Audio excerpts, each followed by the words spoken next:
generation. I don't know. Maybe I should work on doing something about the titles. It's all well and good just having a regular sort of hangout, but oh, as he almost coats himself in drink. This is not a good sign. This is not a good sign indeed. Right. So,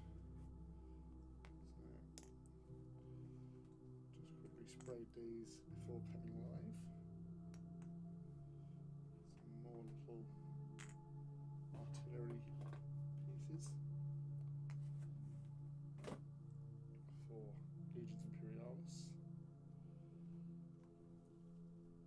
That's better.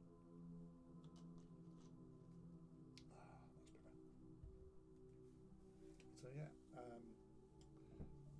bit of a disastrous Wednesday stream for those that were there. I think I only lasted about 20 minutes. Yeah, it was really weird. I started feeling really uncomfortable and very like head coldy, and I had nothing here I could do to alleviate the situation. I just really felt rough as feck. So, apologising to you all who tuned in to find out I wasn't here, and hopefully this will do a much better stream this time, in the fact that I'm here and still going, still live. I have been having a rough few weeks anyway. The last few days have been very I've not been getting a lot of sleep, so I am feeling it a little bit, but I shall soldier on. Hey, mouse! Hello! Else if I unmute the headphones. That does come in handy, I find. Yeah, so I did these, I think, Monday night or Tuesday night. I finished them. So the little Imperial Fisties. There you go.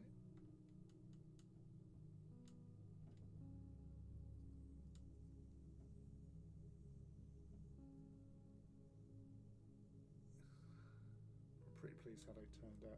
I think I've got to do something about the weapons on the top, so that's why they're still out. So they're not 100% finished as such. But it's side-by-side comparison with some. You're really quiet. Oh, sorry, I'm speaking quiet. So just gonna check the volumes. 2 secs. Hello, hello, hello. Oh, the volumes thing's right up here. Hello, hello, hello, hello, hello. So yes, that's weird. Don't know what's going on there. How quiet actually. Hello, hello. So I've got it on the playback.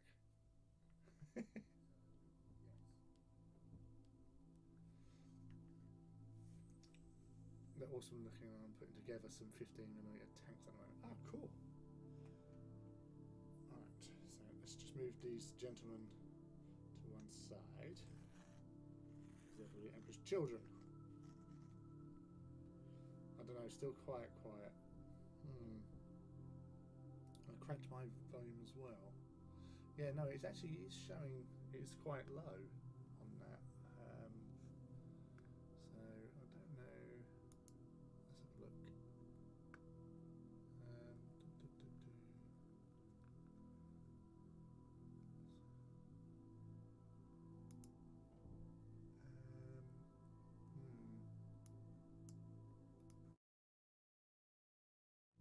Hello, hello.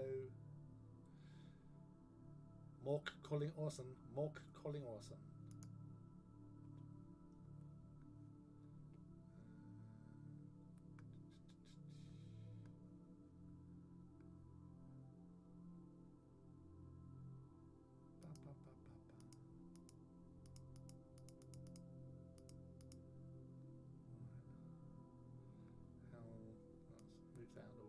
Is that improving any bits? Mic, audio monitoring.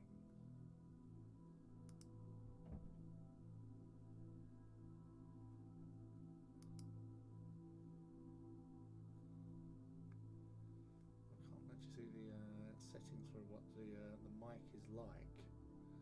Obviously, normally, I think this is the usual volume that I come out at. So this is me actually forcing speech. Yeah, I can't see what's. I'm just pressing some random buttons now. Hello, greetings. I'm slowly increasing the stuff. So I'm assuming that might be helping.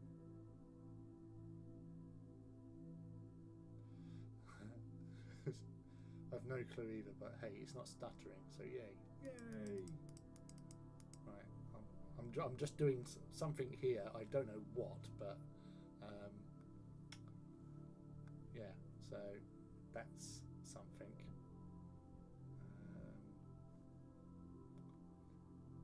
Let's try audio.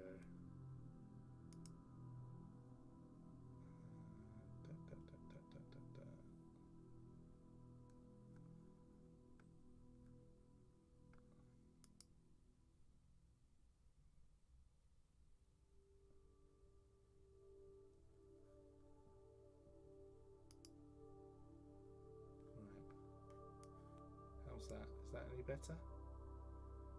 I'm going with something slightly different. Is that a thumbs up or thumbs down?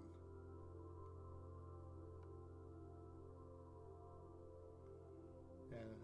Yes, if there's any other viewers in the chat at the moment, if you can give us some feedback, because it could be mouse, I don't know.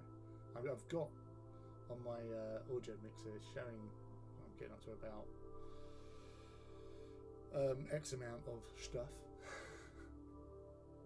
Still very quiet. Oh, thank you very much, useful libertarian. Because the volume is. I think there might be something off with the. I'm going to try something else. So I'm changing it over now. In 3, 2, 1. Right. Hello. Is that any improvement? At max volume, it is hearable, but barely. Bloody hell. See, I've actually got the mic gain up to max on this end, which I don't normally have, so there must be something going on with the microphone. I don't know jack about sound. Sorry. No, don't worry, don't apologise. Right.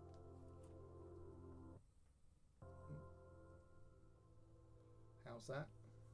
Is that improve? The music was slightly louder, not too much louder than normal, but yeah. Welcome to the hobby hangout. We are playing silly buggers with the mics. Stupid question: is that your main computer volume up? Yes. Yeah, that's what I was saying. That on my OBS, the mic volume is all the way up. I think the other night there was something came up. I didn't pay much attention because I was partly drunk. I was wondering if I pressed the wrong button or something. Yeah, we need a tech guy. Right. How's that? Is that any better or any worse? 1 for better, 2 for worst. Worse even.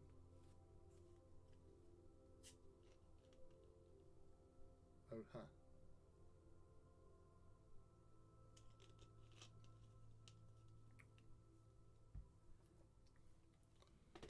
Is that Whether it's setting to default. Yeah, I did actually put that to default. One, so it's slightly better. Okay. Yeah. I'll keep talking louder. It's not a problem.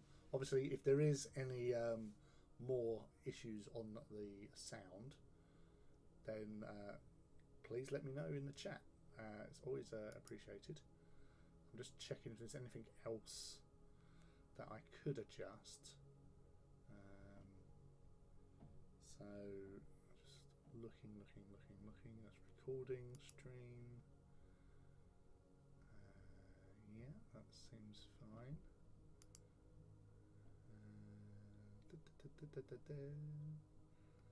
Yeah, video.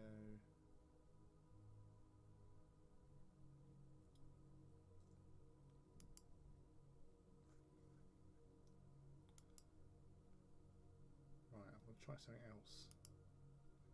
Right, no. Does that sound any better or worse? 1 for good, 2 for bad. That's 1 for good, 2 for bad. Please leave a message in the comments. Oh dear. So far we've done no painting, and we've been trying to sort out the thing. That is slightly better. Okay. So I've seen only slight increments in here. I don't want to go too crazy on all the settings here, because this is not my setup. This is Sam's setup. So I'll make mention to her about that, and hopefully we'll have that repaired and sorted for Wednesday night stream. Although saying that, there won't be a Wednesday night stream, because I'm going to see Pink Floyd tribute act or whatever with my son, because he wants to go see them and his mum doesn't want to take him, because Pink Floyd is not her thing, where it is kind of mine. So yeah, I won't be back until late, so probably around about 11, so might not be streaming. So apologies in advance. I'll try and maybe do a different evening, and then do some hobby then whenever I can grab it. So it'll be a guerrilla hit and run, if anything. Right, so I'll leave that for now. Ooh, what am I doing? I'm doing stuff. Yeah, I'm looking forward to it. I do like it. I do like it. Right, so this is one I painted a couple of months back. This is one I painted this week. So consistency, it's not too bad. I think there's a little bit more of a yellowishness to this one. Well, yes, they are both yellow, but a bit more bright. I may have gone a little bit more on the Imperial Fist on that as opposed to this one. I just noticed that there's a bit of fluffage, which I can't get to with that brush. Let's try this one. Oh, there you go. Right, bugger off. So, and then we've got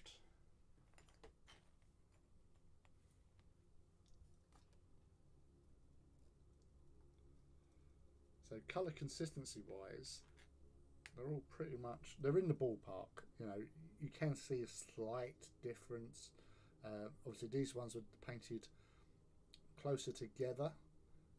This one's done obviously a month or so difference from that. Hey Paul. Oh hello Kenneth as well. Hi there. I missed my wife's best friend's wedding. See Pink Floyd. I keep getting reminded of it regularly. Yeah, no, sometimes these sacrifices have to be made. Unfortunately, I say it's not, you know, the proper Pink Floyd, because I don't think they're going to be playing anytime soon, because obviously Roger Waters being a bit of a dick to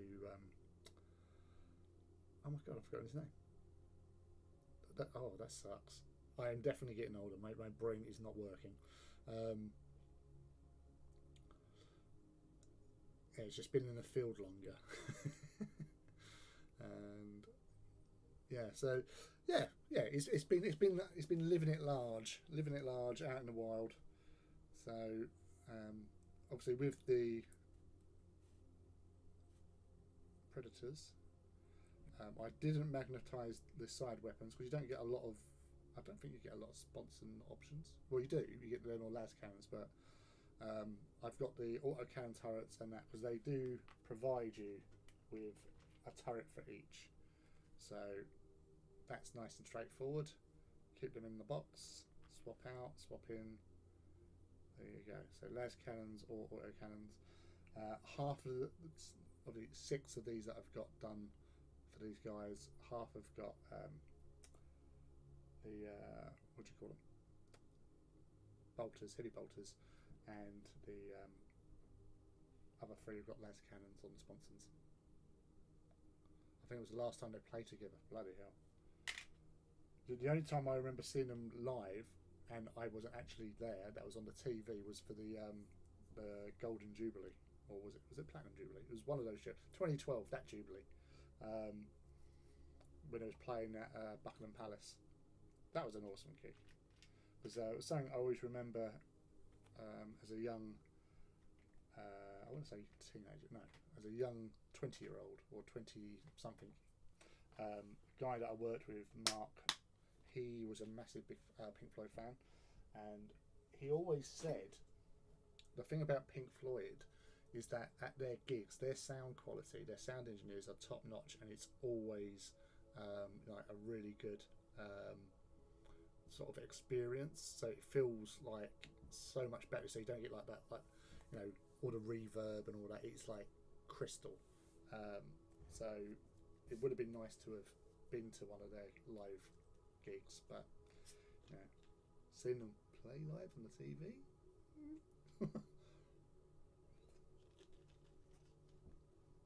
It's something, I guess. Right. So we've got these guys here, and we've got these little dudes. How are you, Paul? Anyway, I haven't spoken to you for a while. Are you attending the Titan Walk this next weekend? And if so, which one?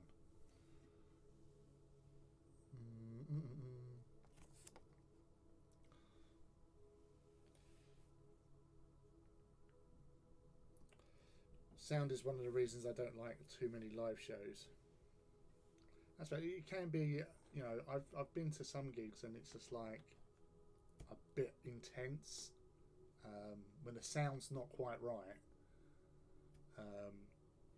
It can really sort of like leave you adrift.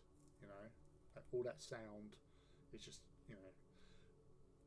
It was the last gig I went to was last year, which was at the O2, which in my opinion is not a great venue for music, the acoustics and all that sort of stuff. And it was to see Kaiser Chiefs, but before them was the Fratellis playing, and I felt that obviously the instruments were too loud because you couldn't make out the singers. No, you could hear the singer, but you couldn't make out like the lyrics that well because of that sort of disparity in sound, the instruments to the vocals. So the balance was a little bit off,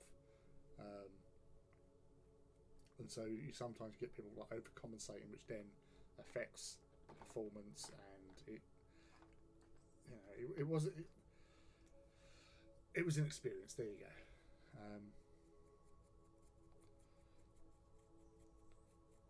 And Kaiser Chiefs, they're all right. Although they were sort of criticised. The gig was a bit criticised again for their performance not being as polished as people would have hoped. But yeah, I put it down to the venue. I'm not a big fan of the O2, as you can tell. And I think it was a bit harsh because I had seen earlier on in the year at the Emirates Stadium, which was hard for me being a Spurs supporter going to Arsenal Stadium. But I saw the Killers, and that was one of the best gigs, if not the best gig that I've ever been to. It was just, obviously, so many of their songs, so you're sort of like, oh yeah, I know this one. But the energy, the sound, everything, it was just an awesome experience. So I highly recommend seeing the Killers if you ever get the opportunity. Didn't get time off, I'm afraid. Boo! Managed to snag a night off of hobby tonight, though. Well, that's cool, and thank you for coming to hang out. That's always lovely to have you in the chat and discuss hobby. I did start. I was sorting out my points and all that for the walk, so I had to make a decision on upgrades versus stratagems, and because they're allowing upgrades at Salute's walk, I don't know what they're doing with the greetings from the warp Titan walk, but yeah, so upgrades, but only like basic ones. So from like the rule book, as far as I'm aware. Well, that's what I was told, and that's what I've worked with. So because I couldn't really I just got the basic upgrades for the Warlord. So it's got the tracking gyros, because you really need them for a Warlord. And then the rest of the points, I thought, well, because I was under 1750 by about 100, and that was what they're going to do.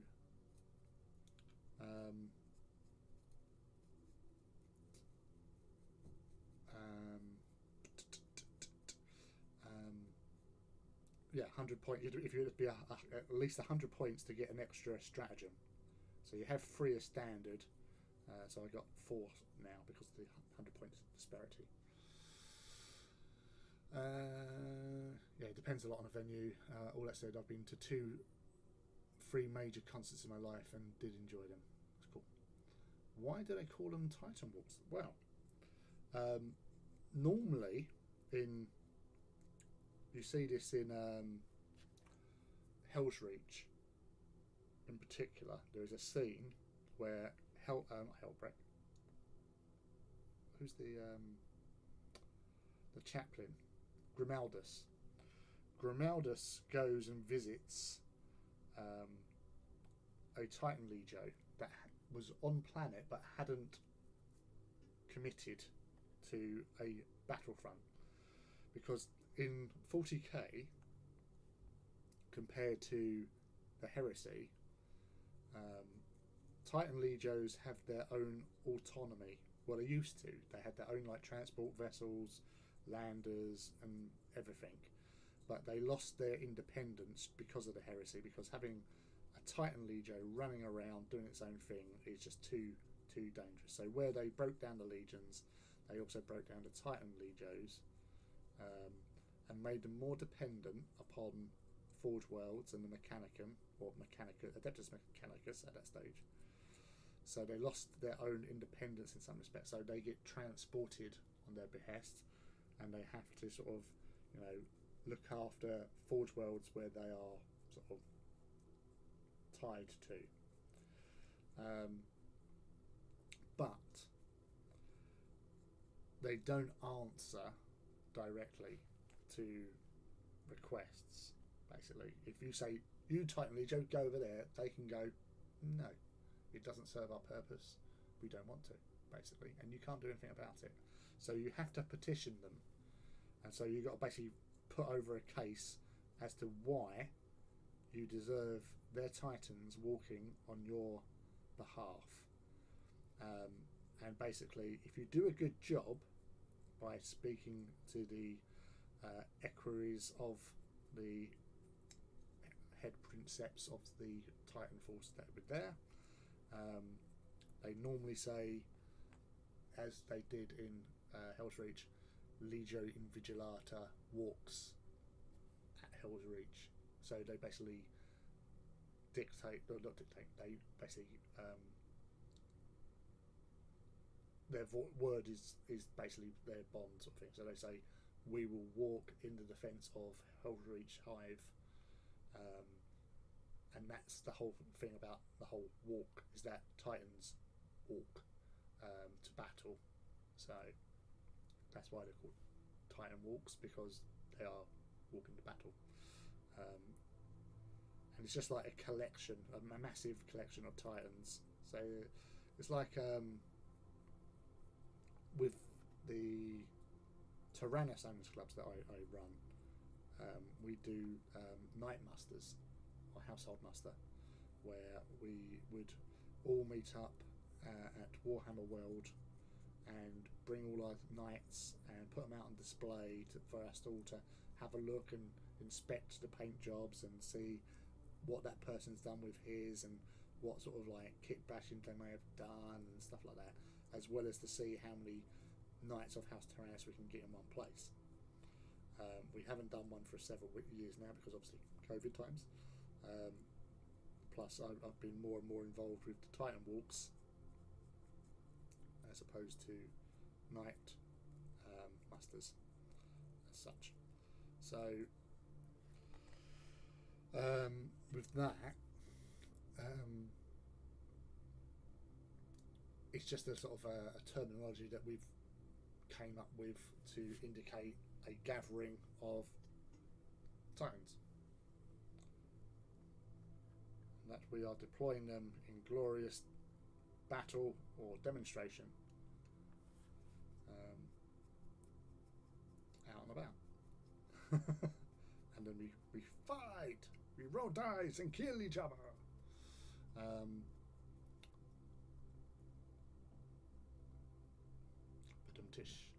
To be fair, when I hear Titan walk, I tend to think of it as when the Titans walk as a kind of slow build up to how dangerous they are. Yeah, well, that is also, a thing. It's like, you can just imagine some guy come running into a command tent and say, Commander, the Legion Badgerface are walking. And it's like, oh my god, they're going to battle. And Titan War, the one place as an infantry soldier you do not want to be is anywhere near a Titan maniple or battle group when it goes to war. It's not a long life. It's basically one of the most dangerous places for anyone to be, is amongst a battlefield where there are Titans fighting, because it's not only weapons fire, but it's also the explosions that they when they go into meltdown. Catastrophic meltdowns are catastrophic for a reason, apocalyptic in fact, and you can lose whole formations, and I think you actually see that in Vengeful Spirit by Graham McNeil, where the Paragon of Terror, which is an Imperiata Titan of the Legio Crucius, gets betrayed by House Divine, and they are right next to it when they go, hey, guess what, we're bad guys, and they start stabbing it, and it blows, and they like damage it really, really badly. They go skittering off, and the Titan goes into meltdown, and the Titan was in amongst the Loyalist lines, so it went supernova and killed vast swathes of Loyalist defenders on Moloch. It's indiscriminate, but you could say that if it wasn't for that betrayal of House Divine,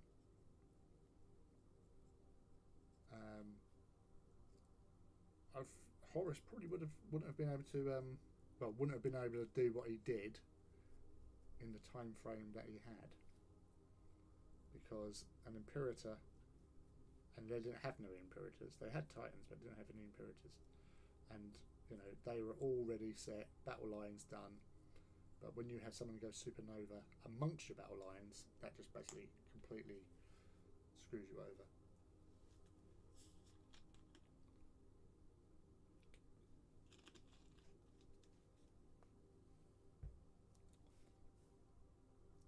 Yeah, so look, with Titan Legios, I think the last big walk we did, there was a Legio's worth of Titans present between the two, loyalist and traders, because we know, like, the smaller Legios may only have between, say, 50 to 100 Titans in their Legio. So Legio Audax is known for having 90 Titans within its ranks, whereas Titan Legios such as Mortis or Ignatum have, because they're prime, like Primus grade Titan Legios,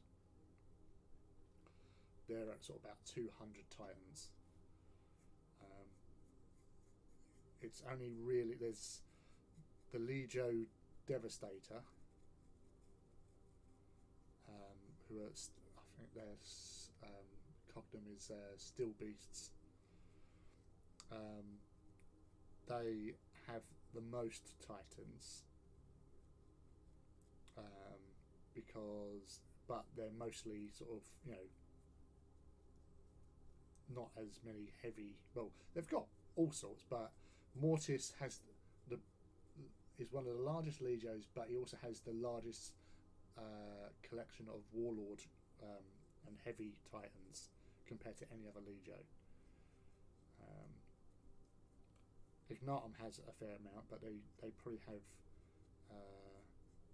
out there 200, at least sort of 20 Warhound class Titans, which, for heavy Titan groups, that's quite a lot, I suppose.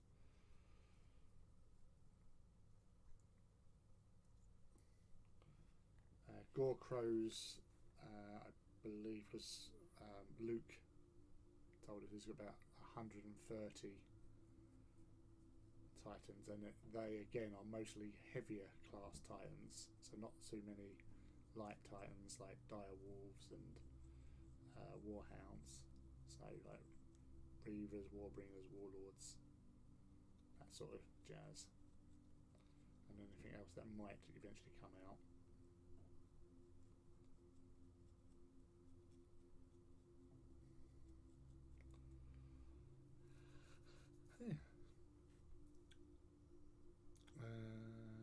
Some of them just go absolutely gibbering insane because Titans. Yeah, it's something. Even again, there was another Graham McNeil book. There's the Priests of Mars series, and they've got Legio Astroman, a mana pool from the Legio Astroman with the expedition, and a guy, one of the POV characters, they're watching this Warlord Titan, because you always see them as like mass lumbering sort of behemoths, but in this story they actually move with like a supine grace, and quite a lot deceivingly fast. Like when they march, they're taking bigger strides than what you are, so they can cover a lot of ground faster than somebody like sprinting as fast as they can. But I think they've sort of retconned it a little bit, because it was a little bit like it was disco dancing, this thing. But at the end of the day, the Titans are like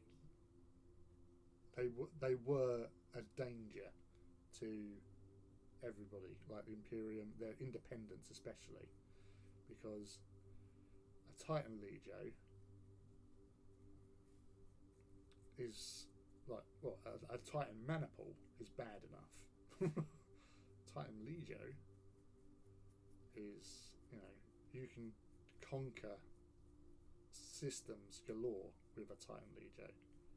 Obviously, you would have to have all its support elements, but you know, a Titan Legio turning up, being deployed, would just go around, destroy everything because it can. It has the weapons, it has the reactors. It is the ultimate force. And that's why they're sort of so revered by the Mechanicum, because they are basically an embodiment, an avatar of the machine god's will.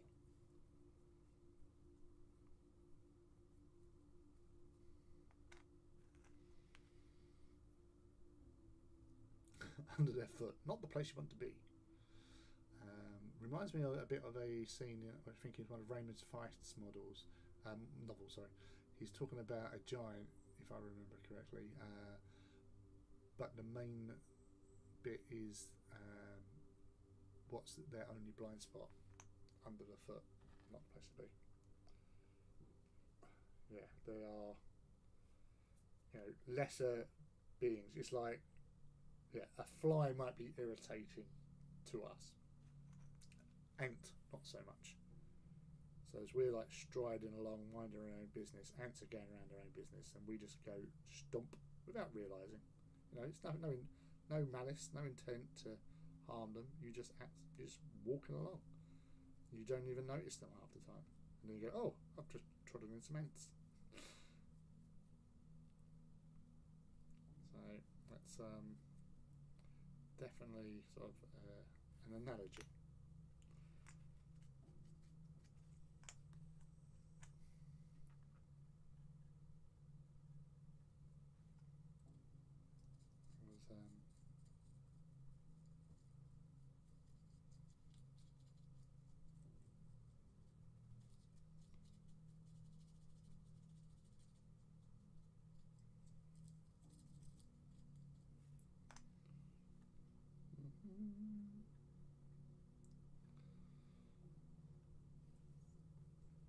Might be fun to get and make a Titan for each of the HH Legios, roughly. Obviously, there are probably like hundreds. Might do something like that. I'm really kind of wanting to do some of the colour schemes at least, like once. Well, again, it's like with my obviously Titans. I've obviously painted 10 Legios, or have 10 Legios, but I've painted a lot more because I've got dead Titans on bases. So I do Legios that I haven't got to represent. So I think I've done about this is 10 that I've done. It must be about 27 Legios. Hold on. Tiny, that is. Hello, Tiny Mons. Hello there, Judge. How are you, buddy? How's your hobbying going? Right, Titan production. What's that, Titan production? Yeah, Titan production. So, because I list all my Titans, what Legio's got what, how many Titans in each, etc., etc., as well, you know. So,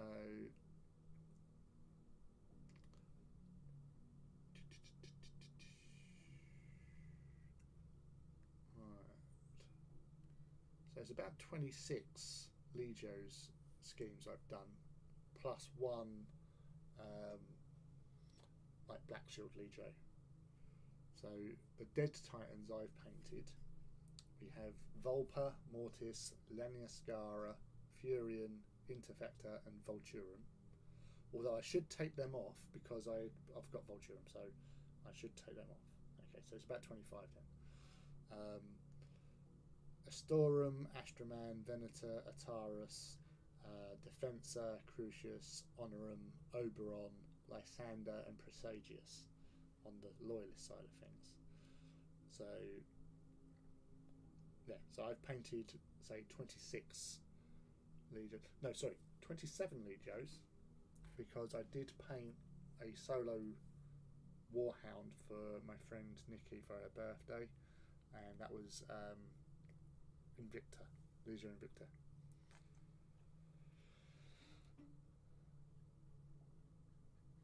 But obviously they don't have rules, so 25 Titans that have rules in AT have been painted, or their schemes have been painted, be it on my Titan collection or Dead Titans. Cool. Hail and hello. Why, hello, Badger. How are you? What's a cooking? Hello, Judge and Badger. Are you still? You've got that thing. What's it? Leighton Buzzard, is it? In May. That AT tournament thingy. Any Legio you would never paint? No, because I wouldn't paint for a for myself, like as a model. You know, like if I was doing another Legio, I wouldn't paint Mortis. Although I have painted a number of Mortis dead engines, that's fine. But I wouldn't paint Mortis, even though I like the scheme. I wouldn't paint Mortis out of my loyalty for their fireworks. I just can't bring myself. That's why I did Godbreakers instead, because Godbreakers is an awesome name, but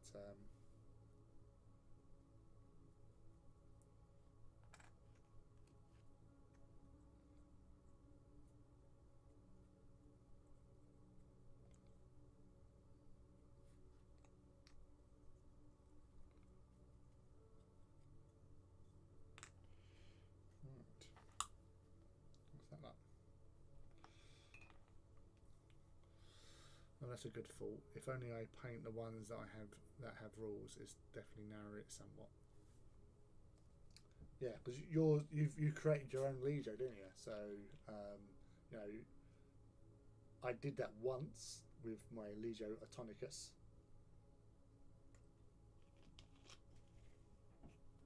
But I don't have. Well, I don't even have that Titan because I basically took off the bits that I painted and put on spare bits on and put it into another force, Titan force. I can't remember which Titan force I put it into. Oh yeah, it was the first, because I've done 2 for Atonicus. So the first one ended up with Legio Ozidax, and the next one I can't remember.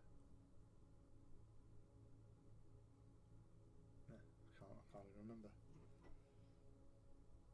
One of the later Legios, so it could have been Fortidus, or it could have been anyone. Who knows? I don't know. I don't know nothing. Yes, out to Swansea at the end of the month. More Badger world domination. Yeah, I think I won't expand too much in my own Legio creation. I think I don't play enough, but I do enjoy just painting them and having to have a spare warlord. Mortis is a wonderful colour scheme, and they are much better now. Because where the thing is, they're much better now that there is a loyalist element. Oh, is that in the like Cathonia books, the Heresy 2.0 books? Or was that in the Great Slaughter? Because I haven't read. I've got the book. I haven't read it. I had to flip through at formations, and that was about it.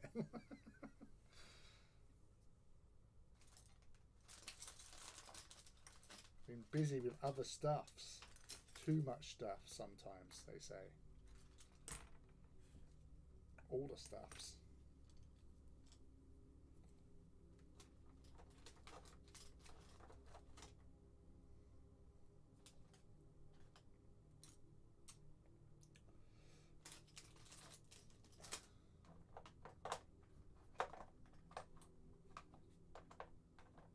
that's the thing. If there's a loyalist element of Mortis, is there a traitor element of Ignatum?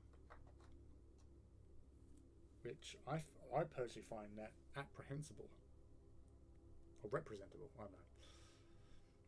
Funnily enough, the game I played with my friend Avian at Adepticon was Sons of Horus. Essentially, rules I use for my Legio versus Sons of Horus. Have you played a game of Li? No, I'm still building up forces for Li. So these are going to be with my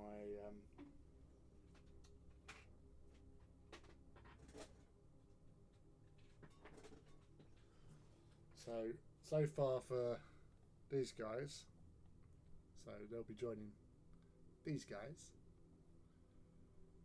that have already been painted, and got that's two sprues worth of Emperor's Children in one of these boxes, and that's obviously this lot plus a couple of Contemptors that I had left over from one of these sprues. That's a thought. There should be some more Contemptors somewhere.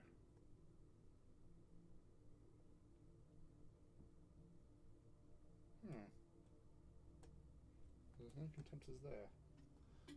So where are those Contemptors? Couldn't have made them, because obviously there was two sprues, and you get two Contemptors on each infantry sprue. Oh no, I can't hear you. What?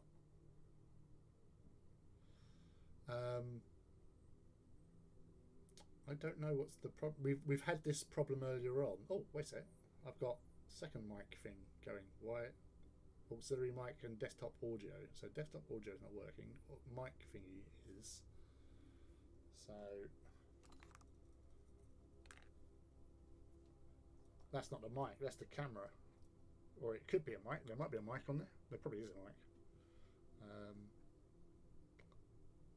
Or they're somewhere safe. Yeah. Which is quite worrying because they should be here. Somewhere. Right. I'm just going to have to...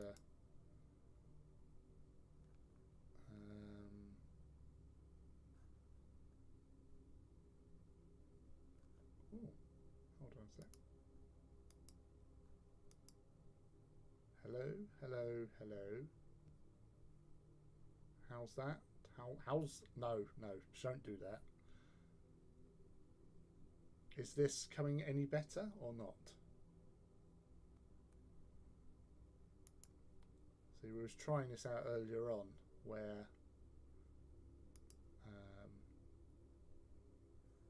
settings.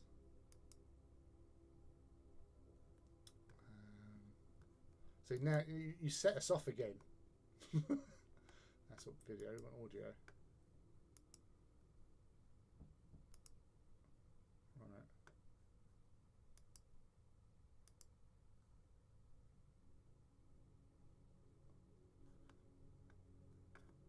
Right.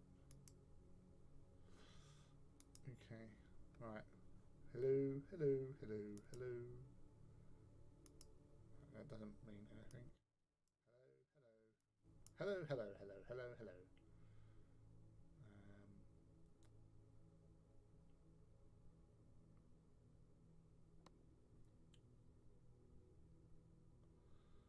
Right, yeah, I think there was something that happened the other day where the mic, something came up randomly and I was not paying attention. I might have clicked it off. It might have been saying like, oh, do you want this to be kept the same?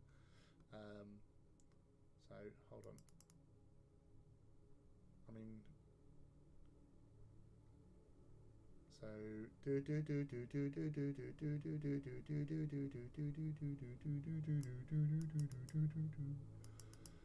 now, how about now? Is that any better? 1 for yes, 2 for no, Greg. Let me know, because I don't know. I can only talk at certain levels. I'm pushing my voice from its normal, more subtle, quieter timbre to take a drink.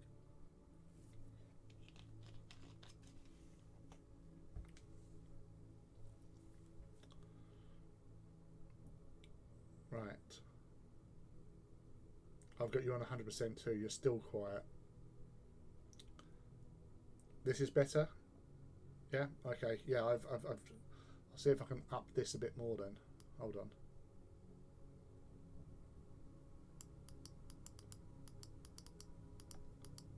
How about now? Is that good? Is that gooder? Is it good? Can I give me a hell yeah or give me something, people? I can't hear. I can only hear my voice in my head, which is very, very scary. So, can't remember what were we talking about before Greg's appearance. Is that better? Yeah. Perfect. Okay, that's cool. Whew. I'm glad. I'm happy. One. Excellent. Thank you, Badge. Right. So, Badge, are you going to Salute next week?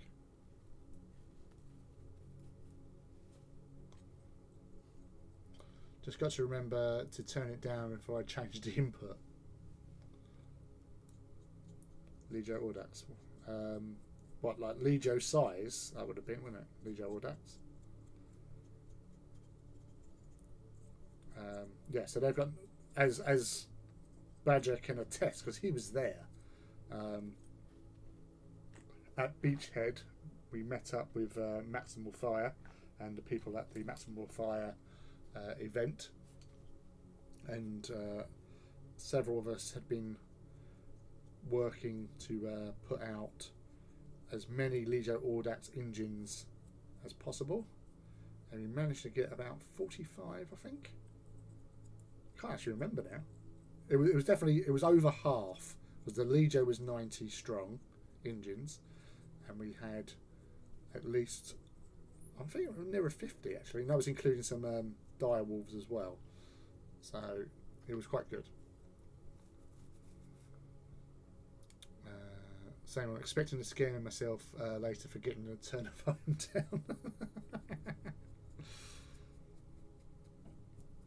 Yeah, it's like when I'm in the car and listening to like podcasts or audio books, like Warhammer audio books. I always have to turn the volume up quite a lot.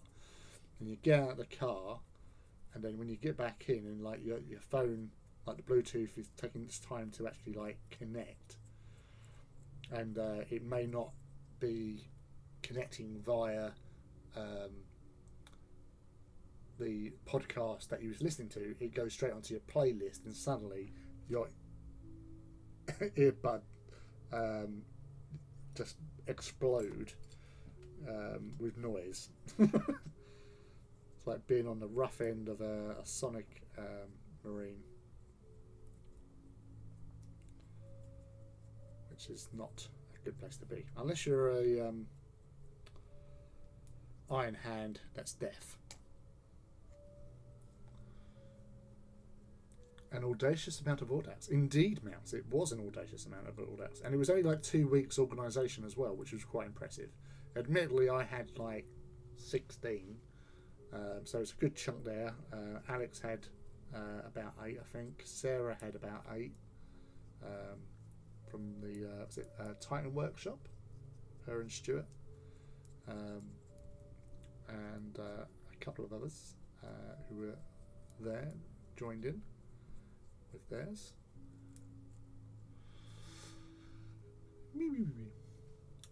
Haven't decided. It's a solid maybe.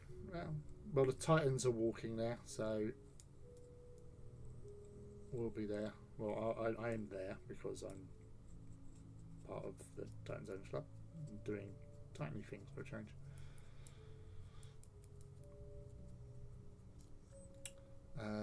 Next year, the full Legio Audax. That was mentioned, because obviously 2 weeks to get half of it's not bad. Like a year, it is pretty good.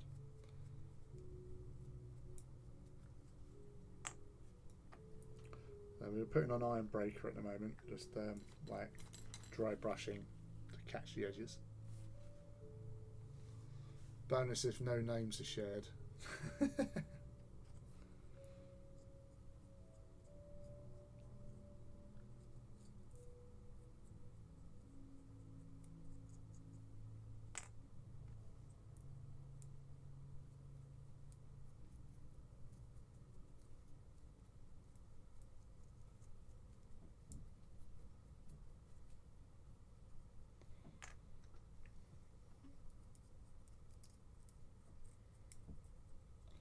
Yeah, it's the main one, which is obviously the one that you see in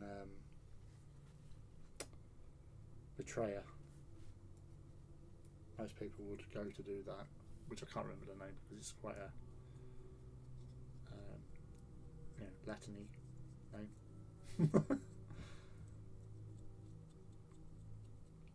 But none of mine are named after ones that have been named in books and canon.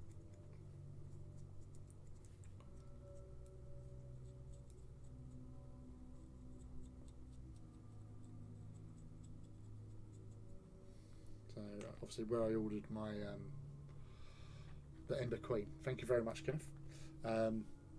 Where I ordered my pre-orders last week. So there's 2 dire wolves, and I've still got 2 warhounds to build from the ally box.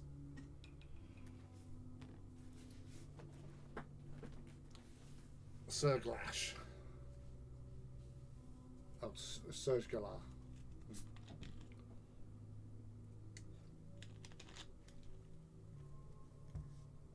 Yeah. Right.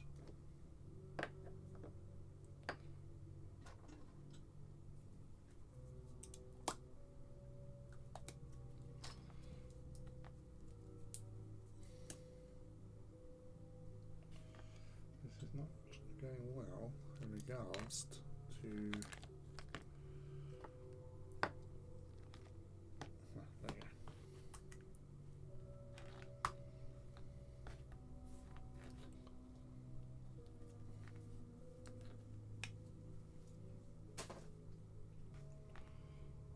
there you go.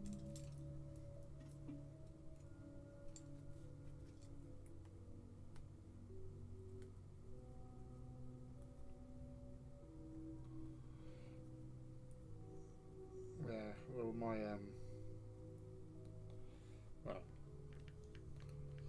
on my Audax.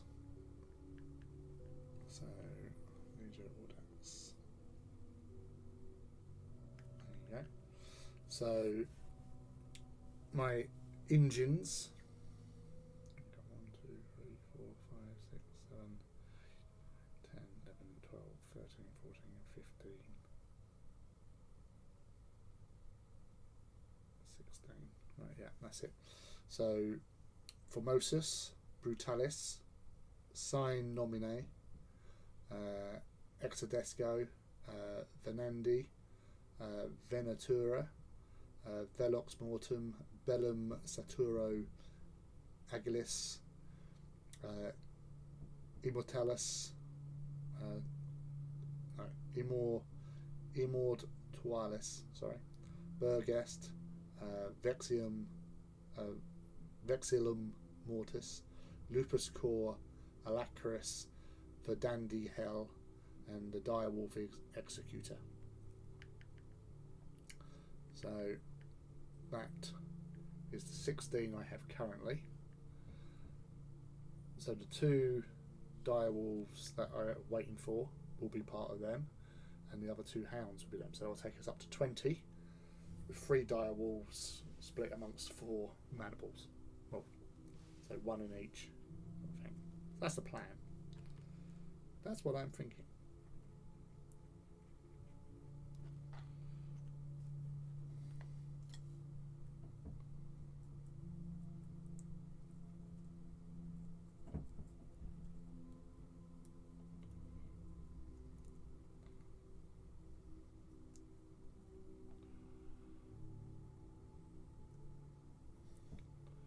Are you going to send me a spreadsheet for names and basis sizes for me to make some nameplates anytime soon? Oh, bless you.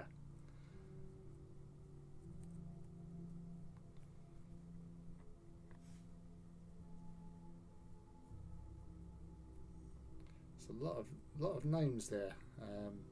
To be sure.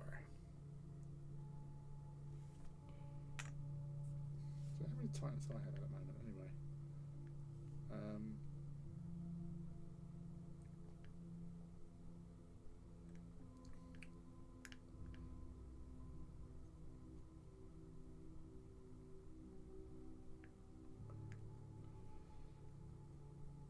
So Warlord, Reaver, 1, 2, 3, 4, 5 plus one more thing, so that's 9. So there's 160 Titans thus far, plus another 4 to be built and painted. And it'll be a lot of copy and pasting.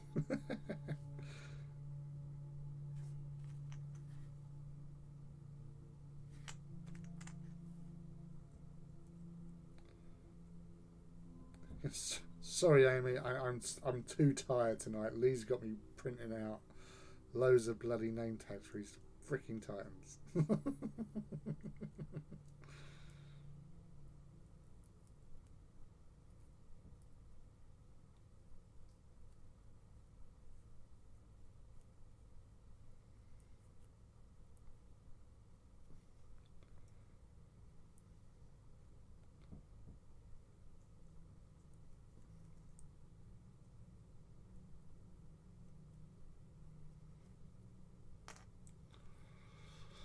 Me and Hobbs are back. Yay! The mouse and the cat. The cat and the mouse.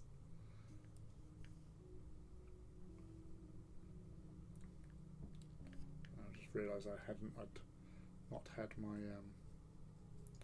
the phone on with the the chat.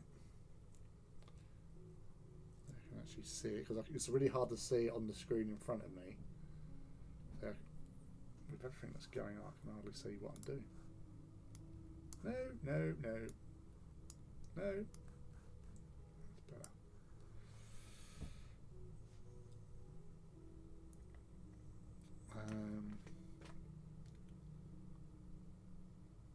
You're grossly overestimating the amount of time it takes. I don't know about all that printing malarkey.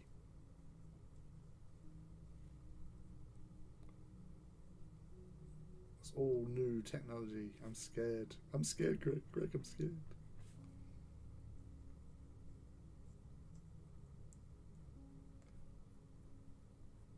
I still can't believe you lot missed that Aaron Dembski-Bowden was in the chat last week.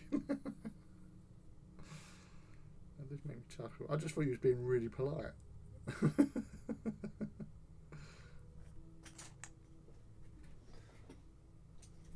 the thing is, like, the next day, because he came on and said, that's not a Reaver. And, well, because I was painting up the War Master. And I went, oh, yeah, I sort of doing a War Master, right? I didn't click until about lunchtime the next day that he was talking about Saturday Night Reaver. That's not Reaver. It's like, oh! Just driving along going, oh! Dude, I'm so unobservant. Yeah, I know. You said that the other day when we was talking in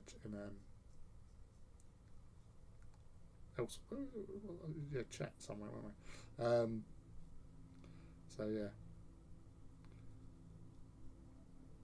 And I say most of the time everyone's like working, painting and all that. I noticed I didn't want to scare him off. So that's the sort of like the quality of the people here. You know, we're all hobbyists. You don't like go, all right, don't want to, you know, want to come hang out? That's cool. More than welcome.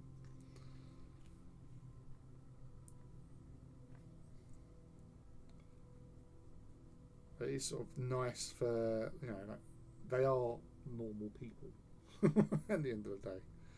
And whilst they do like to sort of like, you know, chat about stuff, especially like their work, you know, they do take on board when people talk to them. And they say, thank you very much, you know. It's nice, you know, that interaction. But sometimes, you know, there's certain times and places, and I wouldn't expect Aaron to like just come in and like expect to be like, you know, jumped on by a bunch of mad ravening hobbyists sort of thing. So I do appreciate you all, and thank you for not scaring him off. He did hang around for a little bit because he done another comment later on, which I can't remember what it was about. Oh, he said about the red really popping. That was it.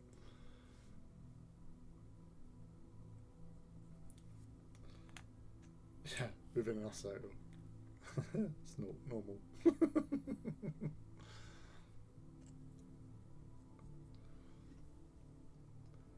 And that's the thing. It's like with hobby groups in general, there are, you know, some good ones. There's some bad ones. We've been lucky for the most part as well. Like we've not really had many people here that have been, you know, argumentative or, you know, asshats as general.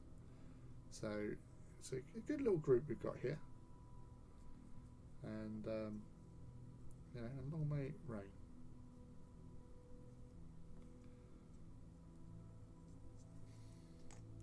Two more bases. I'll just keep on clicking off the bloody.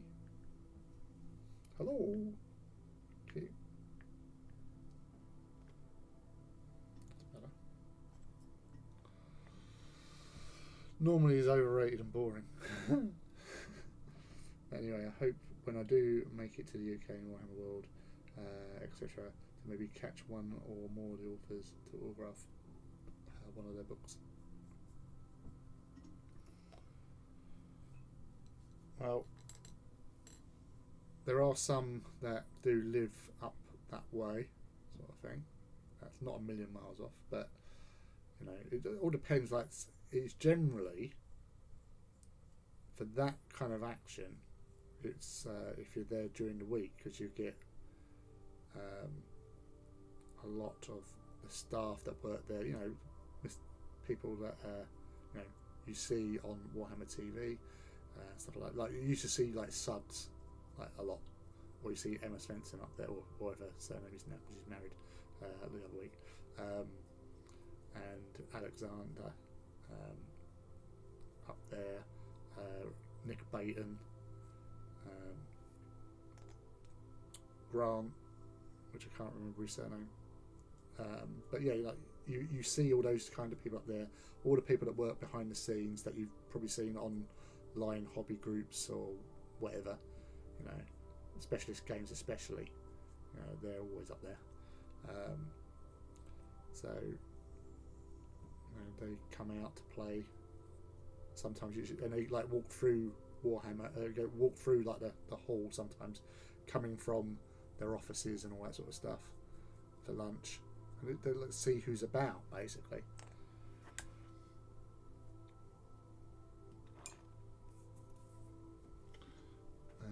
You haven't had anyone argumentative can only be responded with, yes you have. Arsehole. Mouse, my favourite autograph anything I have is an Imperial Infantry primer with the first page requisitioned form filled out by Graham McNeil, full Scottish grit and sarcasm.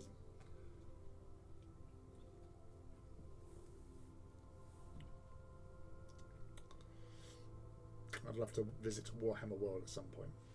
Yeah. Well, let's say like Mouse, if you do get the opportunity to come over here, right, we'll organise a little get together. So we'll all plan ahead. Because I said that to you anyway. Like when you come over there, let us know that you're coming in advance, so we can, you know, make those plans happen. Because like I've had friends from like, you know, across Europe and all that come across. Admittedly, like I've had a couple of American friends, like Greg knows my mate Steve Lennon, when he used to come over to the Horus Heresy weekenders, sort of thing. So hang out and all that sort of shit.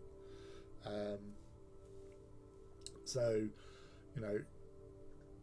definitely be up for a little sort of Forge of Mars get together at Warhammer World.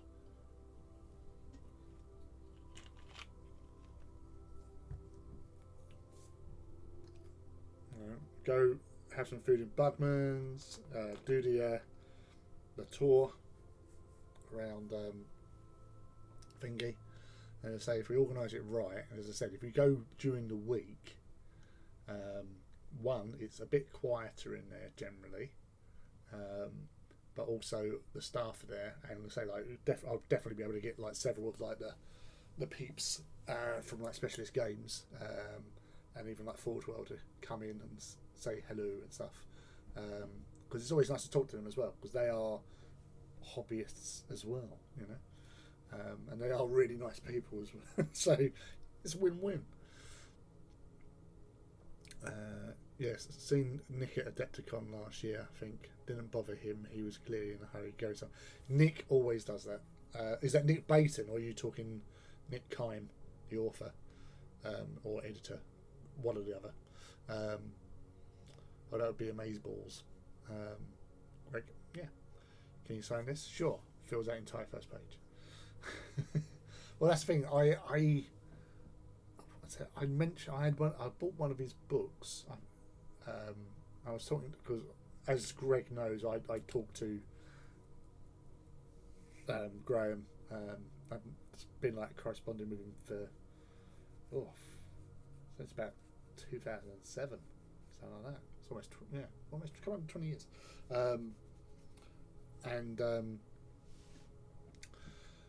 I mentioned like I picked up like I think it was like Sons of Salina or something like that, and I went, yeah. He says the only problem is it hasn't got your autograph in it, and he actually went, all right, gives you your address, and he just sent me it was a signed sort of like bookmark thing for with Horus Heresy. It was about about that sort of height sort of thing. It was a big like rectangle with it's got Horus on the front. He just wrote like to Lee. Thanks and all that sort of stuff, and posted that to us. Bless him. So he's a good lad, and even I did. Now I don't normally, bother them with stuff. They're normal people, I know, but as you know, like obviously my friend Crystal McDowell, who occasionally comes in here, her partner Rob, the other year for his birthday. She was saying, we're going to write out these messages and all that sort of stuff. And she said, I'd like to get maybe his favourite author to sign it. I went, what was that? He's like, Dan Abnett. I went, yeah. So all right, leave it to me. And basically, not only did I get Dan to sign it was like it's for Moonpeak. You can actually do like an online card and for messages. So we had in the end about 3 cards with all these people from like the hobby community all signing it and all that sort of stuff. And I got Dan Abnett, Aaron, Guy Haley, Gav Thorpe, I think Justin Hill as well. Got them to sign a little message sort of thing. So go to the link and they just wrote a little message out on that sort of thing. So it gets printed in the cards, which was really cool. So he was like pretty chuffed with that. Yeah, Nick Baton is always like in a hurry. Like whenever I've seen him, he does look like I've got to be somewhere else, and he just boom, sort of thing. Grant, on the other hand, he sees me, he goes, all right, comes over, has a chat. So yeah, he's just one of those type of people that just disappears. That's the Baton for you. Will they know how to get the Fire Raptor to fit?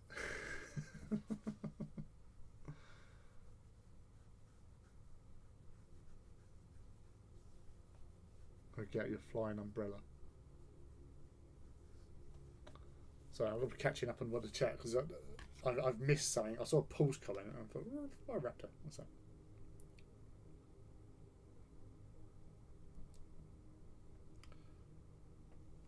Yeah, you give me max notice, I'll try and show up too. Oh, that's very awesome of you as well. I know you come over here on the odd occasion anyway. But yeah, see? Team Hangout. That's, well, we'll probably get a better name eventually. We all get about the magic flying umbrella. Feeling a bit, oh, hello Arnold. Yes, I am, thank you very much. It was just really weird the other day. I haven't taken the video down.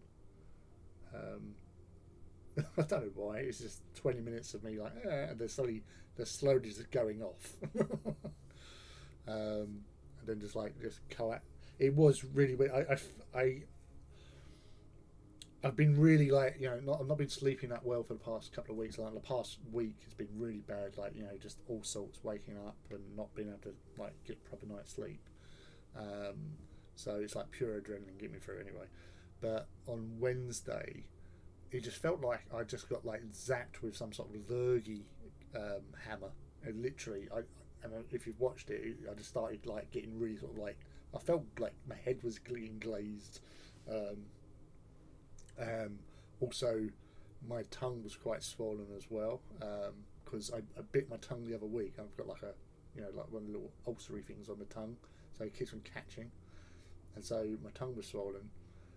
My head was started spinning, and I just felt really not feeling very comfortable. And like my nose started running, and I had no like tissues to hand, and I couldn't like just like do a live stream and like snorting because that would have just drove me nuts. So and then I just started, my sight was just going a bit. So it was literally like I was hit with like ultra flu. I wasn't too bad. I just chilled out and not did much at all. But yeah, I'm better now than compared to what I was. So thank you for asking, Arnold. Much appreciated. Master Mouse, hello, Master Mouse. Yeah, Graham is really nice bloke. Takes a whole being famous thing really well. Kind of understands that is a big deal for you, and it really makes it not weird. Yeah, well, he's come from the same sort of background, hasn't he? Don't open a duty-free size bottle of whiskey. Yeah, it'll be gone in 5 a.m. and you know what's happened. Hey, Chrissy. Magusa is here. 4Gs. No. Well, although technically, seeing as Magusa's here as well, so update you, Magusa. We're trying to get Mouse and even Greg. He's even Greg indicated that with enough notice, he will try and basically maybe come over to the UK at some point. At which point, obviously, once we know all the heads up, we'll arrange a little meet-up up at Warhammer World. So I'm sure that you would probably be up for something like that. As and when. It's not happening anytime soon, so don't panic. But you know, I think out of everyone here, you probably lived the news to it. So, but yeah, so that's the working theory at the moment. Now, as to names like Team Hobby Hangout, now it's not really, you know, it doesn't roll off the tongue. We did have teams. Some of you may remember because Chrissy was here and she was one of the instigators of this diverse, episode in the history of the stream, where Team Sneck and Team Frog came into being, and obviously Team Fuck the Newts. So you know, we've got plenty of time, loads of time, because nothing's been arranged as yet. So nobody panic, nobody worry about, you know, oh, what I'm going to wear. It's not happening. But this is plans within plans, schemes within schemes, thinking ahead, and one day we will get a mouse. Was you? Yes, you was. You were saying, oh, what about this snake? What about this frog? And I'm looking it up and going, oh wow, that's a beautiful snake. That's a fantastic looking frog. So yeah, I'm blaming you. You've got broad shoulders. You can take it. And you know what I'm like. Once you start getting me onto those tangents, I'm just fucking like mental for them. I love it. Glad you're feeling better. Yes, I am. Thank you very much. And all the better for seeing you here as well. Thank you very much for coming in. I hope you, if you haven't checked out Chrissy's latest works with Rebute Gulliman, the Night Lords, and I think today you posted up your badgers and all the little dudes, the little gnome Blood Bowl team, and all the animals in particular. Definitely check them out on her socials, on Instagram and Twitter, because I still refuse to call it X. It makes no sense. Oh yeah, I've done an X. What? Yeah, just my X. It's really going viral.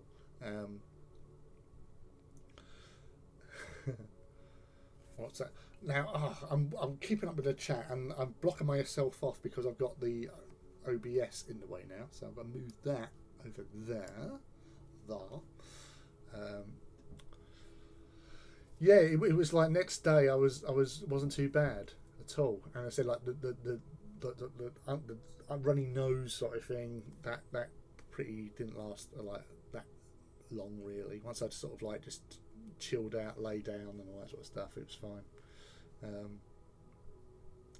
Yeah, there's been something going around. Yeah, there is. I know several people that have been hit with something Master Mouse recently. So yeah, it's just one of those things that we have to deal with. But it was just how quick it sort of hit, if you know what I mean.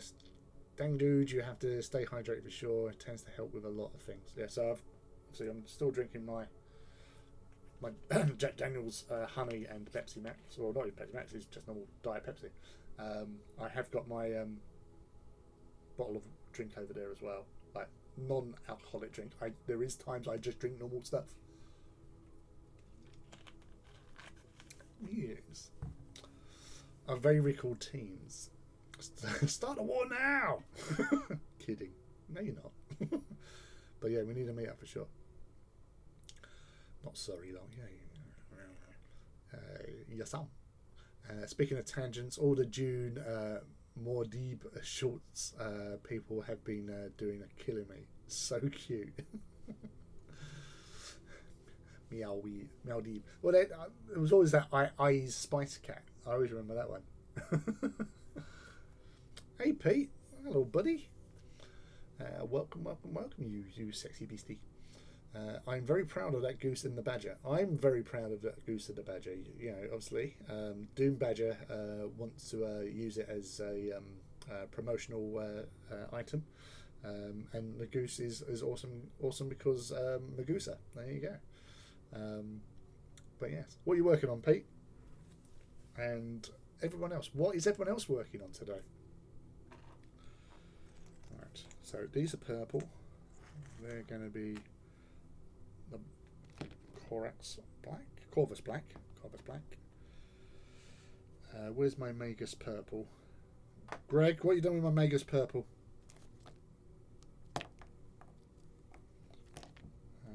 That's Drushi. That's fine. I'll use that for later. There. No, that's something else. Oh, there you are. No, that's Vulpus Pink. Damn it. No.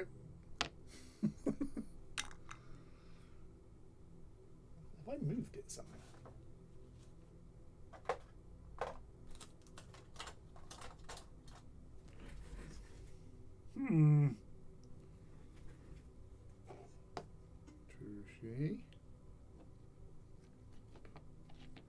So obviously you've got this huge sway of paints up here.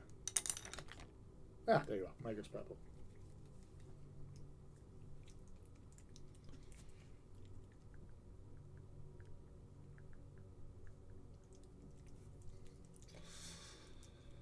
My kitty Leo used to be a blanket tanner as well.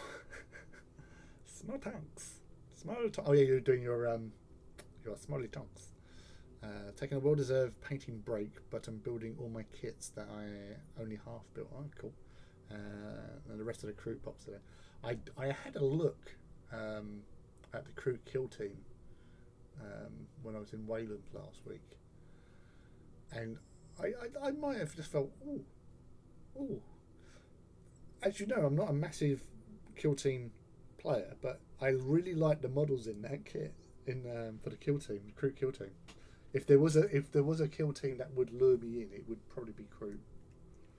I actually have got a kill team, which was Zench Terminators, but I gave them to Rob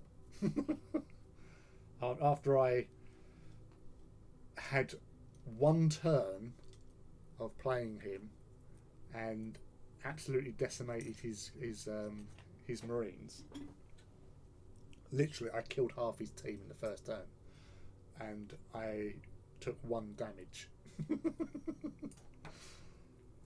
Yeah, that was a brutal night. That was so brutal.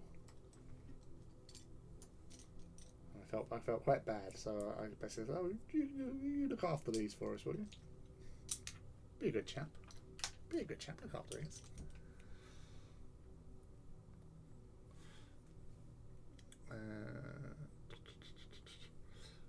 Working on Aspect Warrior for my Iandan army.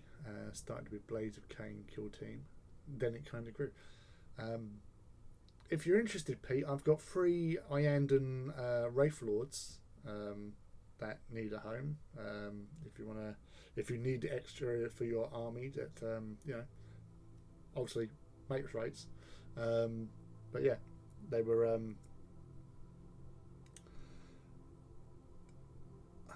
Brian Jenkins, we was working on a project together, and I've just seemed to have inherited, because I gave him a load of Iron Warriors, and they came the other way. Literally, I had an army of about 4,000 points of Iron Warriors. So, yeah.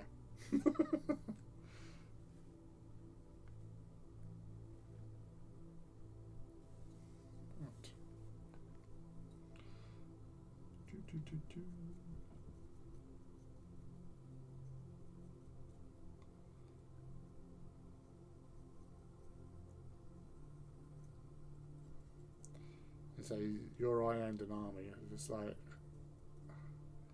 I did post up those pictures in that Facebook chat group thingy the other day, didn't I? I found them from that big game, the first Apocalypse game that I was running down at Wayland Games. It was about 2012, was that? Something like that. It was a while back. It was the first time I deployed Iracundus into the wild.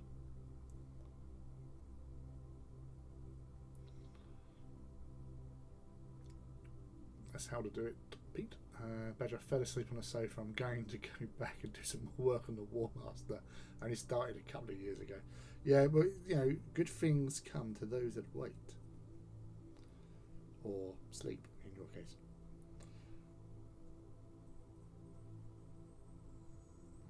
A little tired bunny. Bless you.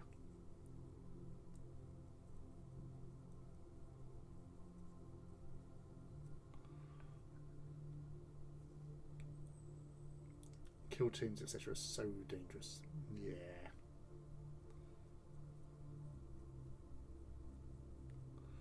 Might build a crew once next level.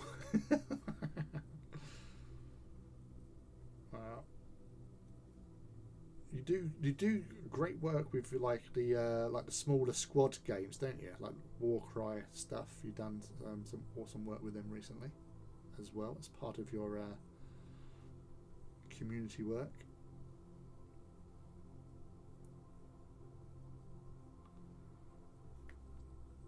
It's always a pleasure to see your posts when you put them up. I said that Goodman as well. It's been really good to look at and how that's progressed.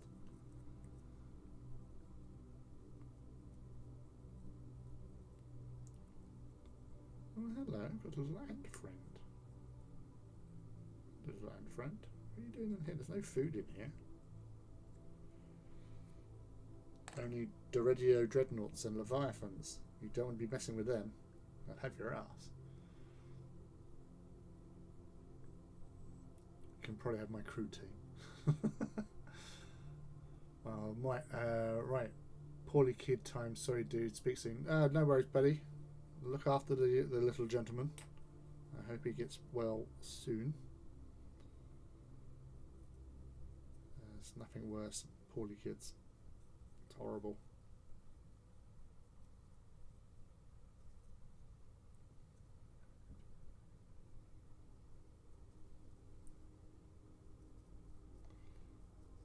Mr. the Radio.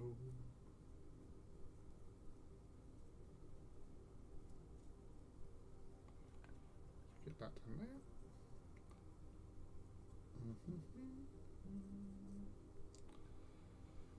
So, was there any pre-orders today?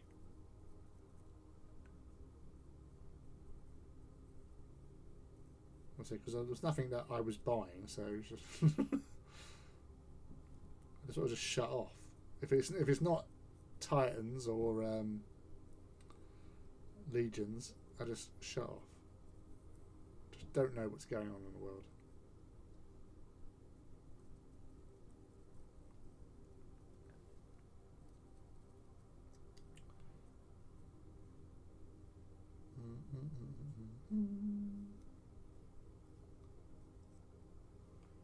I'm also thinking about going to UK Games Expo this year as well. Well, I wasn't, and then I've had several people saying, "You're going to UK Games Expo, aren't you?" And we're like, "Well, I wasn't," and they just like give you the stern look. So, no, you're going to UK Games Expo, aren't you? Peer pressure. So I've booked the day off. Well, it's Saturday anyway. Won't be able to do the full thing. So, but yeah, got the day set, and it will mostly be socialising. And one of the people that was asking me was Mini War Gaming Dave. So, because he's coming over, so it'd be rude not to. Seeing as, like, we've adopted each other, so you've got to see your siblings.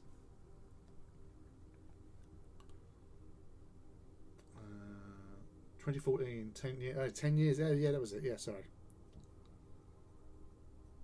2014, 10 years since Iracunda took its first walk-in battle. Scared the bejesus out of Simon. Not Badger Simon, but another Simon.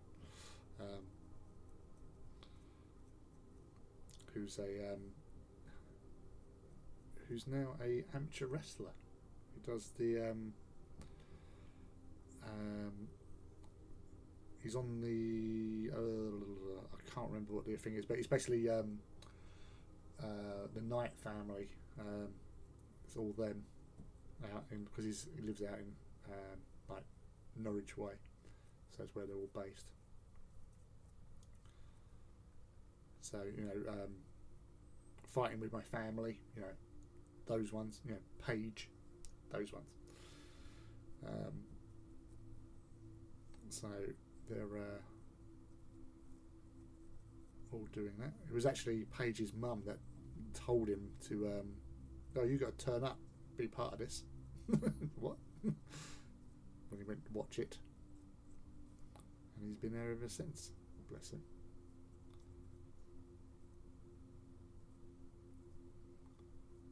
Mr. Hayward.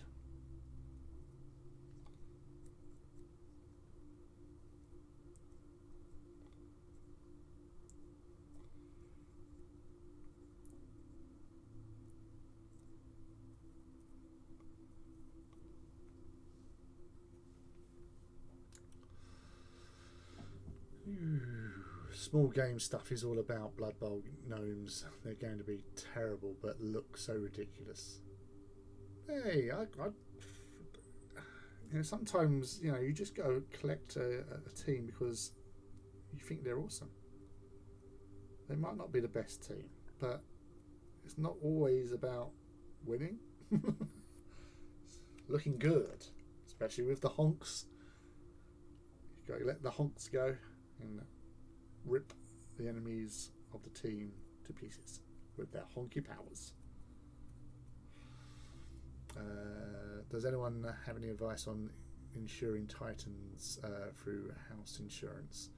The company are questioning the value of the model as they haven't encountered this before.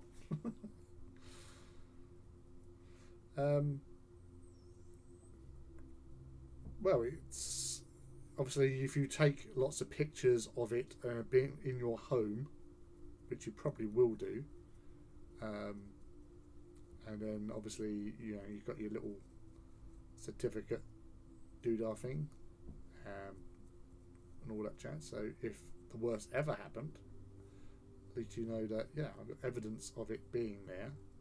This is the market value. It's all part of my collection. So it's like a collector's item thingy. I don't know what you'd classify. It is sort of like collector's bespoke ornament.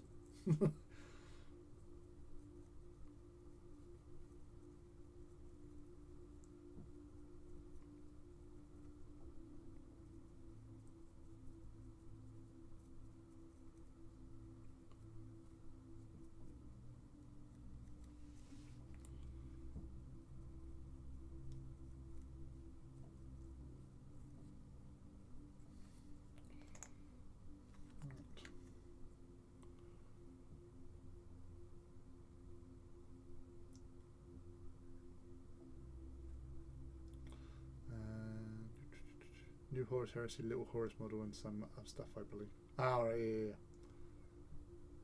What? I heard wrestling.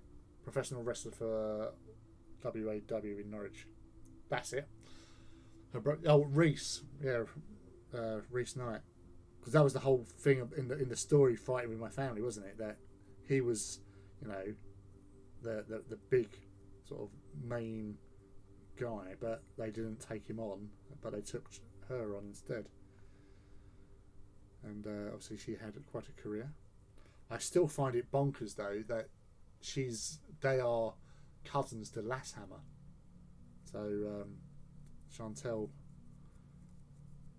because I used to watch her Twitch on like Friday Night Fright Night, where she would play like horror games and stuff, and just scared shit out of herself. So but I remember it was like doing the usual, mucking about in Twitch, watching the hijinks and the horror, and Paige actually came and visited, and like chatting to Chantel, and then gave out a load of like subs to Chantel's channel as well. So it's just like, oh wow, cool.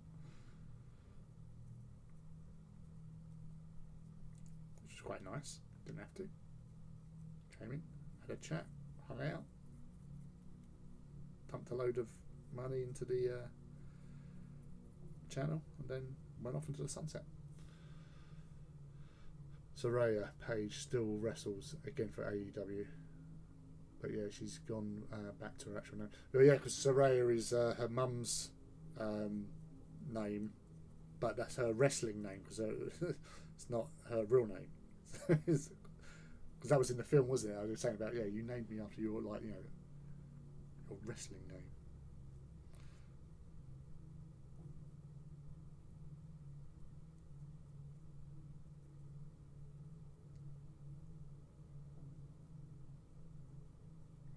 Good luck to them all.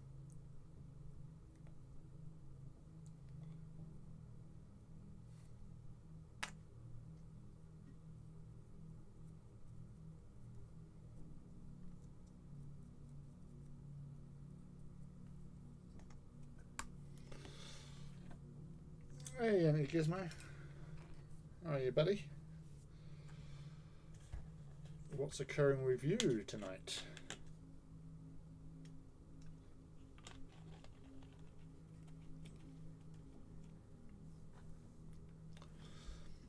Yeah, no, her Soraya was her ring name for her mum, That's what I was getting at. I think her mum's. I think Les was calling her Auntie June. Well, something like that. I don't know. I might have been getting confused, but yeah, Paige was a WWE wrestling. Yeah. But yeah, but it was just funny because she was named after her mum's character for her wrestling name.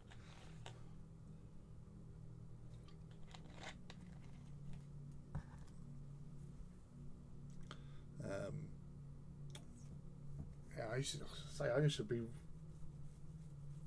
a sweet Soraya.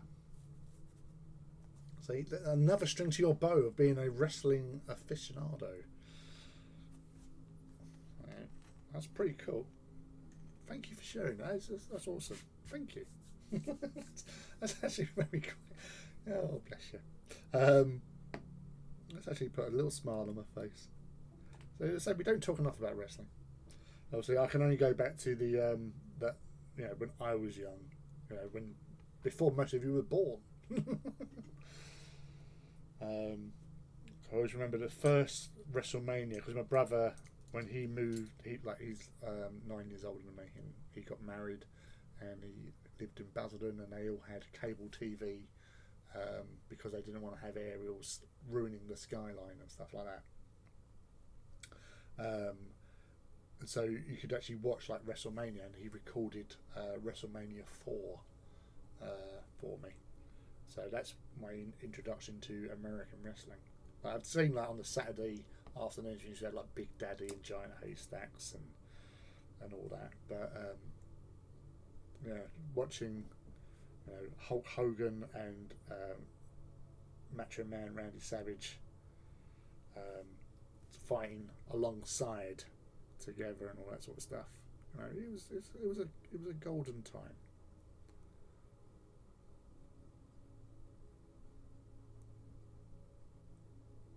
Jake the Snake Roberts, Big Boss Man used to be one of my favourites.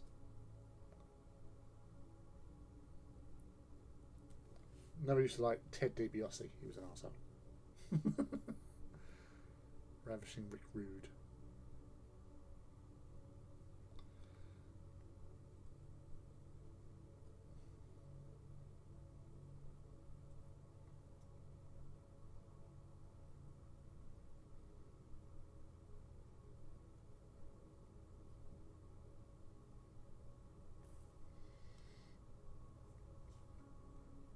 Oh, Zach, yeah.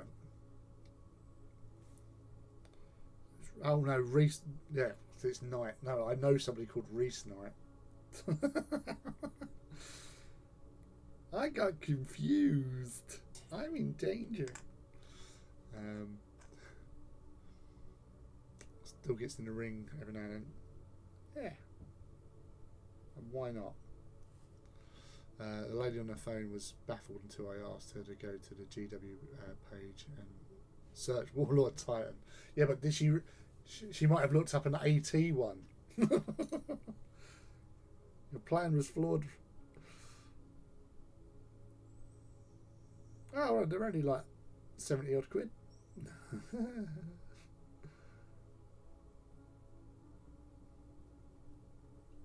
was only AEW, WWE is vanilla these days.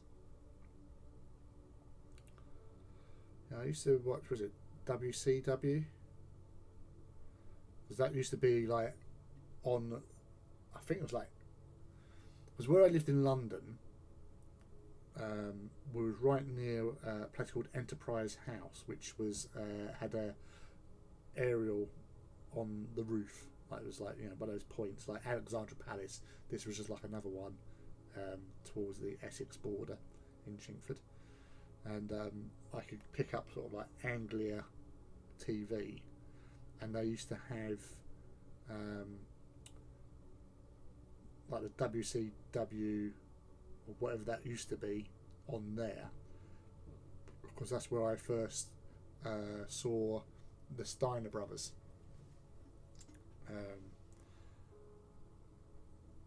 Scott Steiner and the dog-faced gremlin and Sting. See that I did prefer that back in those days. But then it was just the characters.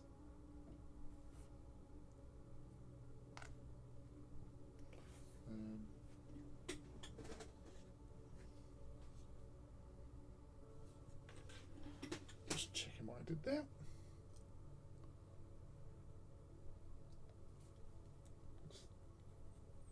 Ric Flair as well. Woo! Sting's recently just retired. Bloody hell.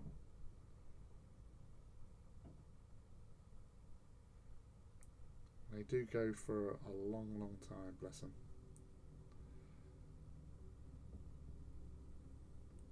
I'd say in recent years, because I obviously, I think the last wrestling event that I ever watched was the first wrestling event they done in London when they had Vinnie Jones, just after Lock, Stock and Two Smoking Barrels had come out, and Vinnie Jones was like, the talk of the town and all that sort of stuff, and he was involved in one of the fights, and that was the last one I remember actually like watching. But I did used to see like stuff on like online after that, because even though I weren't watching the week in week out like Raw and all that sort of shite,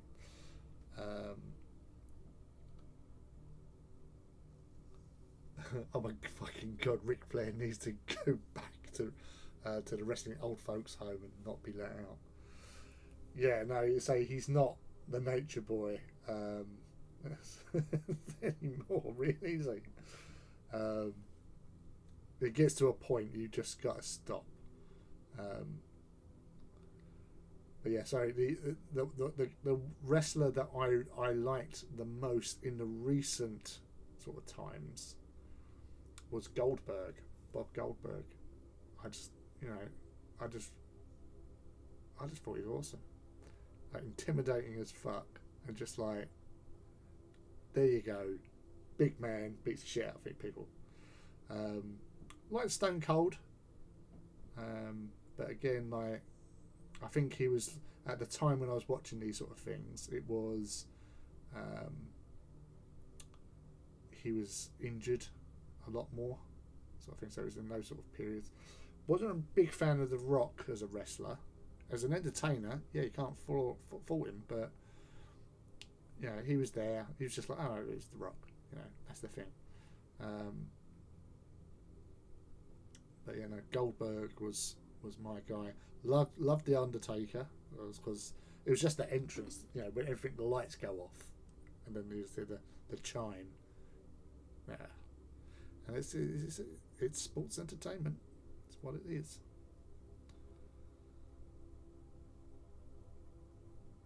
And it's definitely entertained us over the years.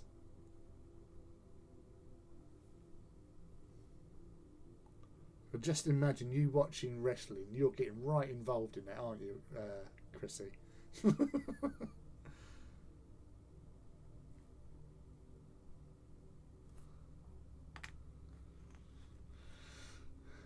Hey, Zombie Painter.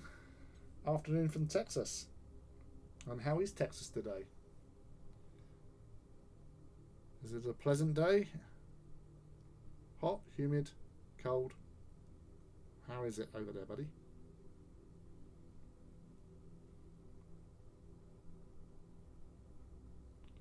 Just doing some little bits of weaponry.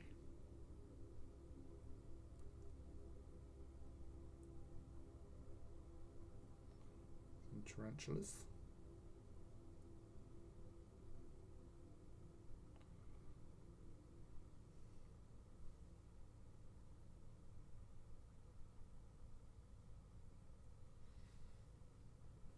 Hell yeah, I'm invested.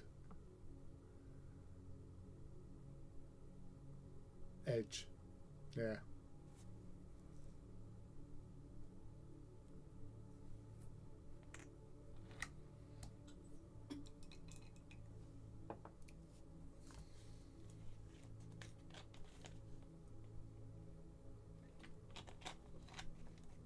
Yeah, because he's had a bit of a resurgence in recent years, hasn't he? Because he was, I think, because he was in Vikings, wasn't he? TV series, and I think that sort of just got his face back on, the roster of wrestling, because he had quite a good little appearance in that. It was a good role. He played it well. And you say, I didn't even realise it was him. And then once you see it's, oh, wait a second, it's him. Oh, yeah. And you just see it stands out. But until you knew, him and Christian are still around, but they hate each other. And Percy Jackman.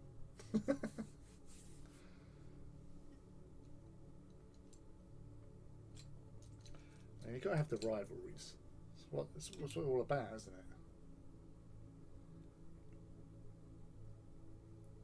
I did watch, rewatch the Undertaker versus Mankind cage match.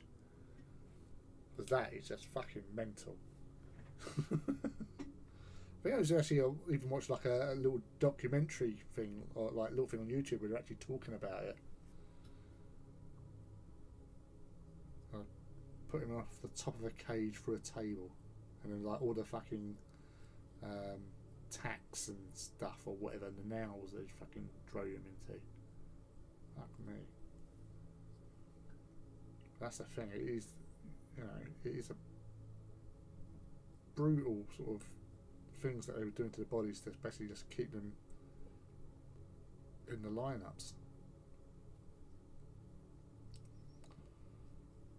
What's the whole thing with the old the Vince McMahon thing? So isn't it like human trafficking or something it's involved in? Something fucking mental.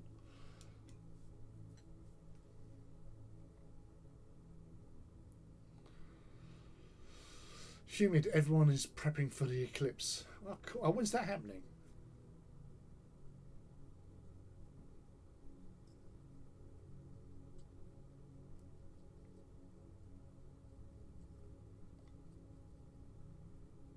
I've seen a few things about people saying about the eclipse and like positionings and what it means and all that sort of jazz.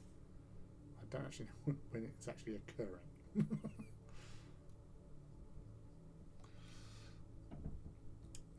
Triple H when he went through the ring. Yeah, it's not nice. No. Oh yeah. But that's the thing. Is like it's those stories and the events that occur that sort of just stay in the imagination for like donkey's years. They've all put in a lot, and it's it's hard graft,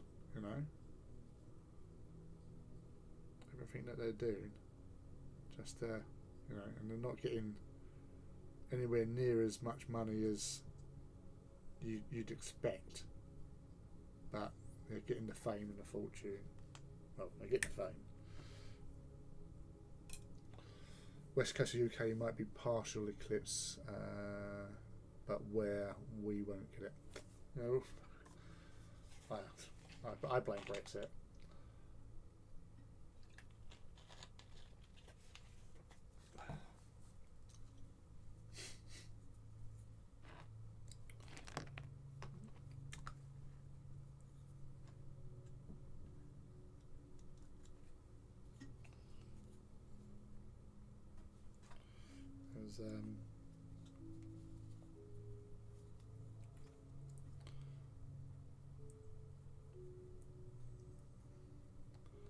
Bit of Tyrant's Skull.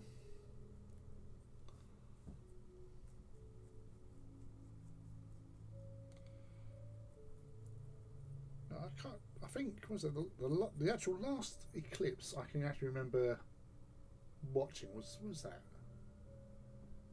Because all the other ones that have happened since, I've been like working, I've been indoors, and it's like, oh yeah, it's always a fucking eclipse. Like the 20, there was one in 2012, wasn't there?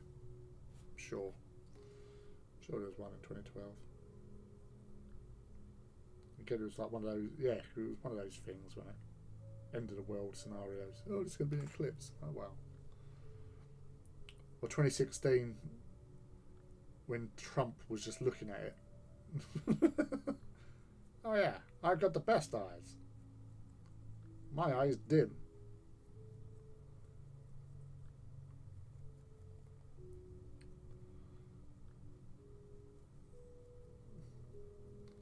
But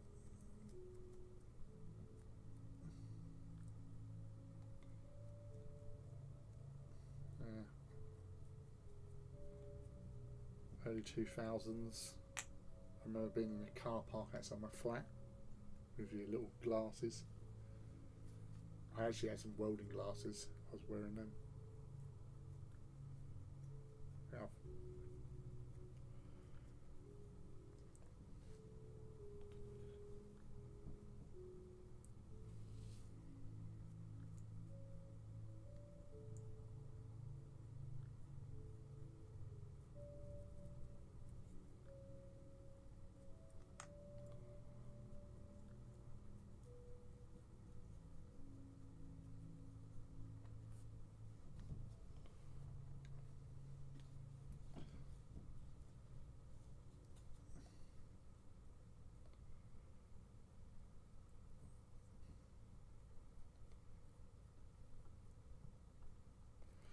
So it's so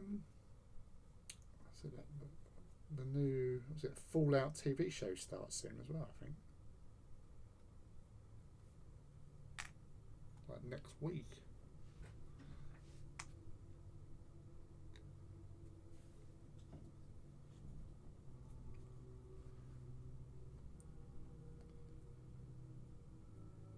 Definitely looking forward to that anyway. If it's not next week, I think it is next week. I've been watching the Halo TV series. So I've binged the first season. I'm currently on the second. Thursday of Fallout, excellent.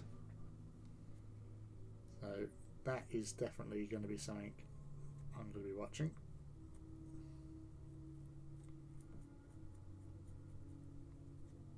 I love Fallout. Although Fallout 3 was the one that I played as an absolute buggery.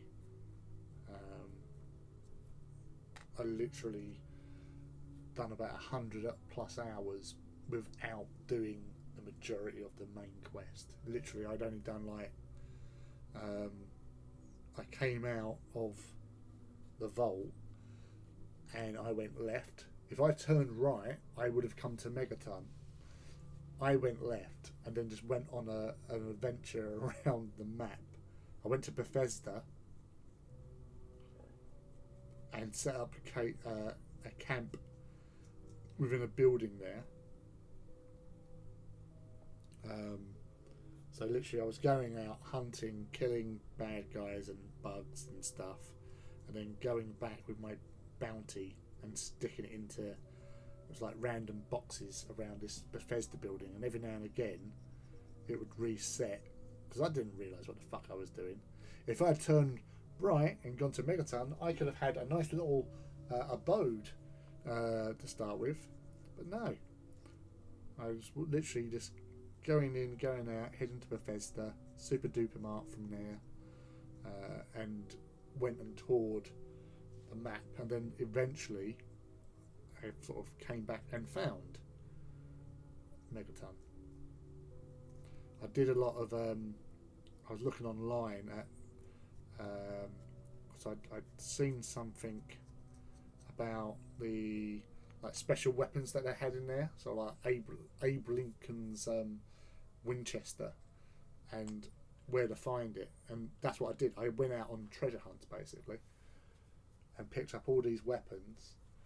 I had all this armour which I couldn't use, like the power armour, because I hadn't done the missions to meet the Brotherhood of Steel.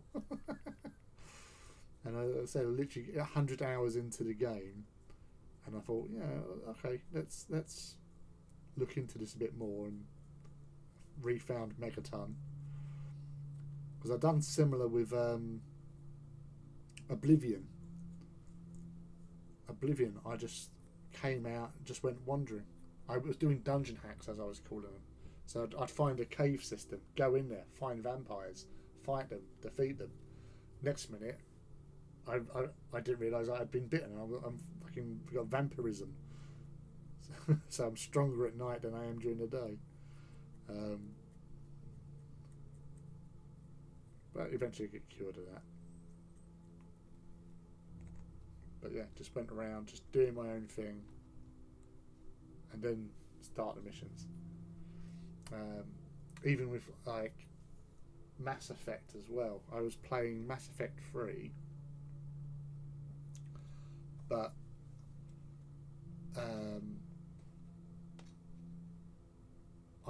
for the first year I played nothing but online Mass Effect deathmatch type games. You know, like the team deathmatch with your buddies. Done that for a year before actually doing the actual missions. I thought, I think I better do this. And Mass Effect I really enjoyed as well. Halo I enjoyed. Halo Reach was my favourite, and then ODST, and then the first 3 Halos. In that sort of order.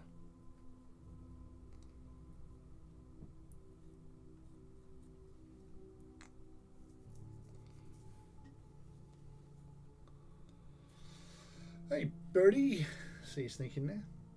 Every Fallout game for me as well. Hundreds of hours in. There's a main quest.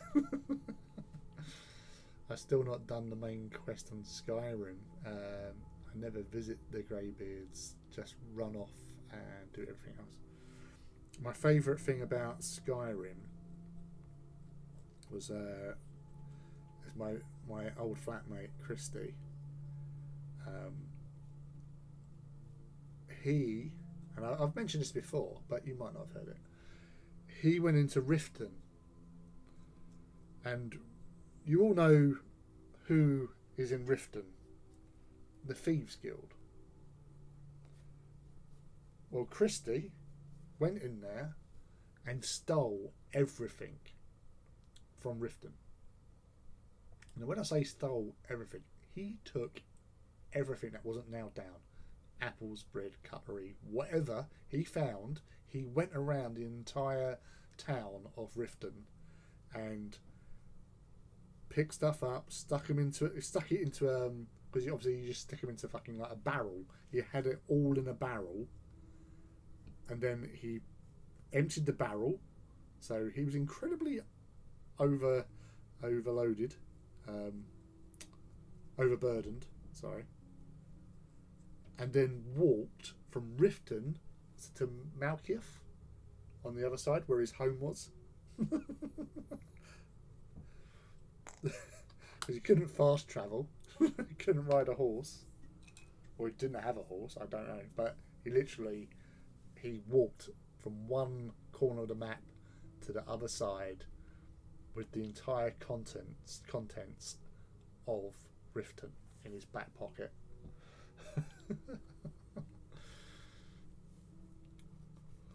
My mate did that Skyrim, completed all guild quests, wondering why he hadn't seen a dragon.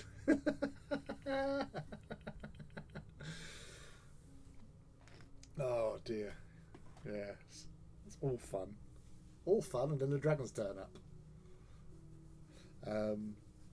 I had in my own game in Skyrim, I had a horse that I called Lemon Drop,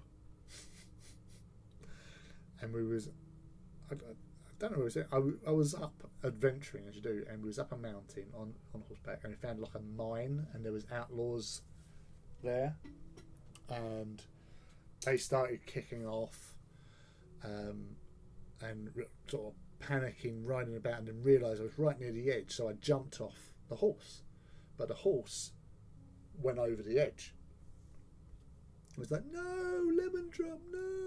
Something. And I had to sort of busy myself with fighting these bandits, and obviously killed them. And then I've gone down the mountain and got to find my horse. And I found the horse. I don't know if I can. I'll see if I can find it. The picture.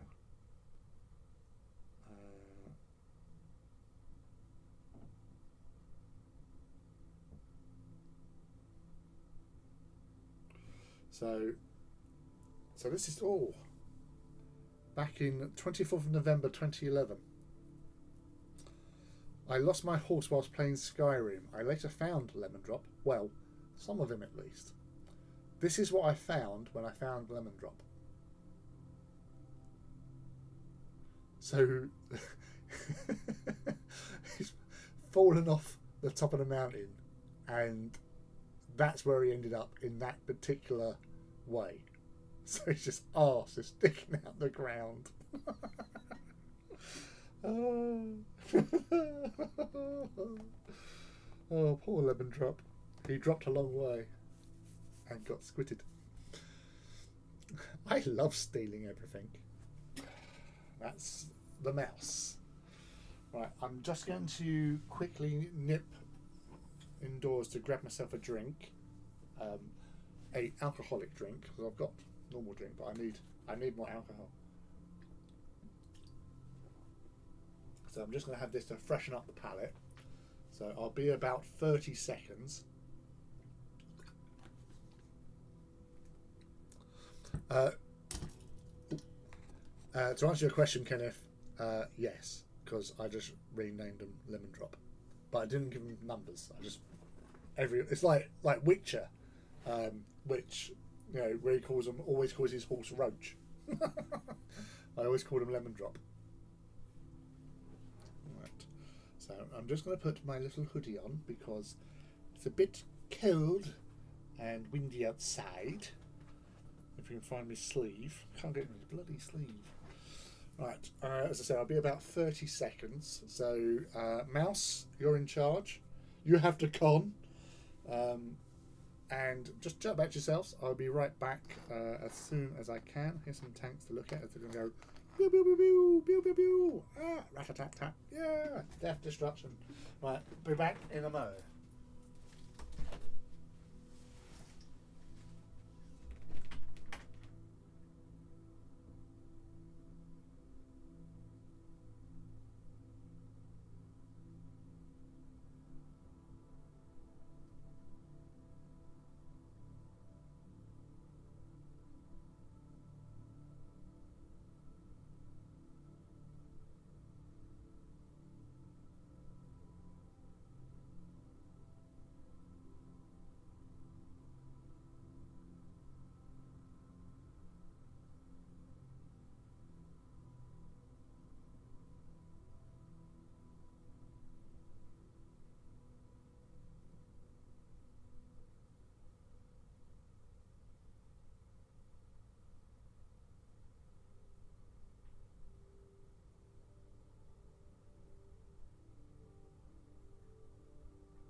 I'm back.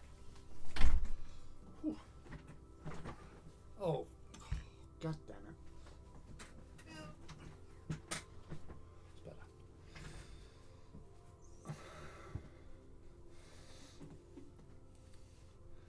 better. Begin the countdown right at 31. I mean, cool.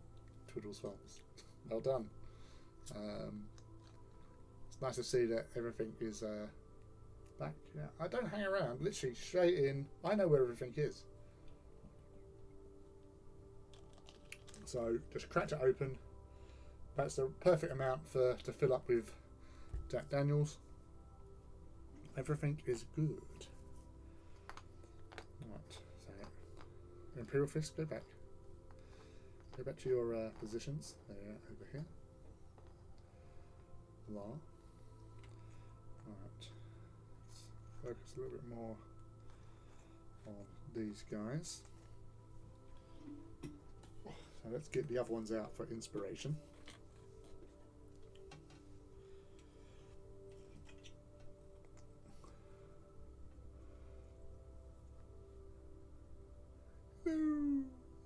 my dude. So I'll put the Mechanica Standard Grey as an alternate colour on these. I'm not a big fan of using like the creamy white sort of thing. It's always sat at odds. I use them on like things like Palatine blades for the most part, but I keep a majority purple with the Mechanica Standard. Or what I used to do as well was just lead belcher with Nuln oil over it.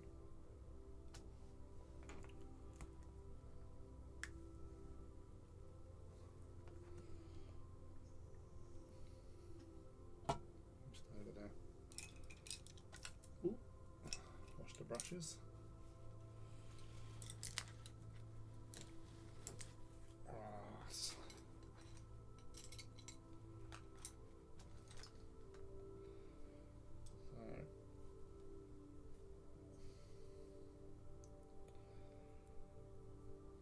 Trying to think of, is there what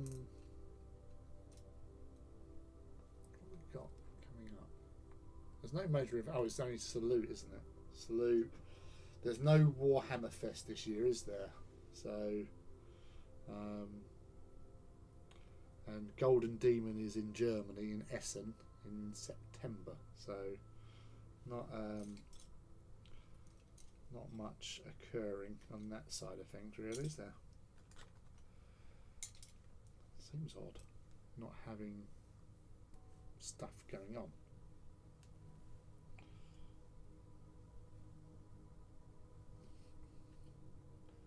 I've just seen your notification in Discord there, Mouse. He says as I go to Twitter instead for some reason. Oh dear. Actually, no, wrong.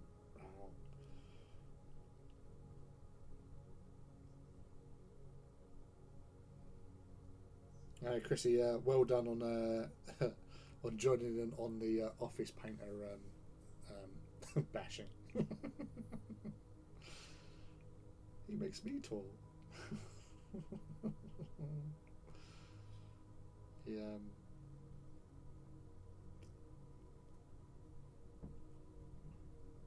He does deserve it, bless him. I think he's going to be at Salute, so he normally is helping out with, well, initially with Bad Squiddo with Annie. I've got to be a gopher for Annie, so I was talking to her the other day. So do you need any help setting up? Because I'm going to get there early doors because of we've got set up for the Titan Walk. I said, well, I've got plenty of hands, but we could always have someone to do the old coffee run. Well, okay, I'll do whatever you need. Help you out.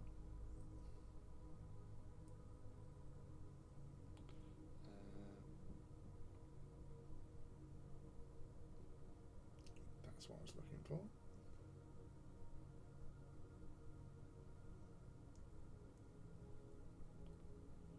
Oh, sorry.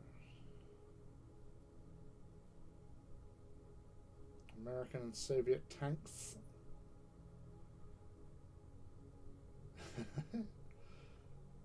Those are really cool.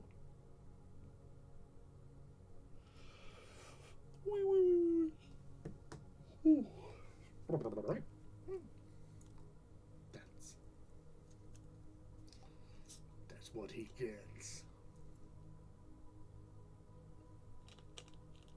Yeah. So it's before the Warhammer World store birthday, when I went up to Nottingham for that, I went round to Annie's first. Had a cup of tea, had a chat and catch up around her. Spoke about some of the projects she's got going on and stuff. She was showing me some of the bits that she'd been painting recently as well. And then also I met guinea pigs. Went to feed Dave, but didn't realise that he'd already been fed. So as I'm standing there, all excited that he's going to eat this bit of carrot, and he went, can't be arsed. I'm full. Oh, okay. Thanks, Dave. Ruin my day, why don't you?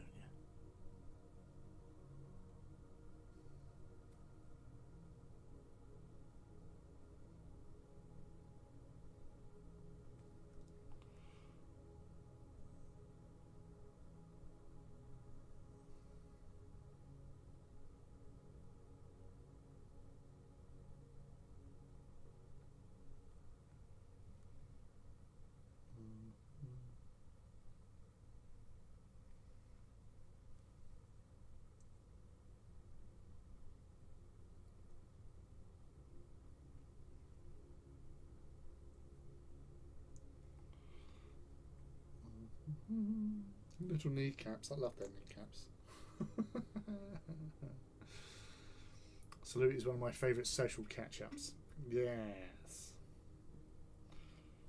It's like Liam and all that turn up. Greg.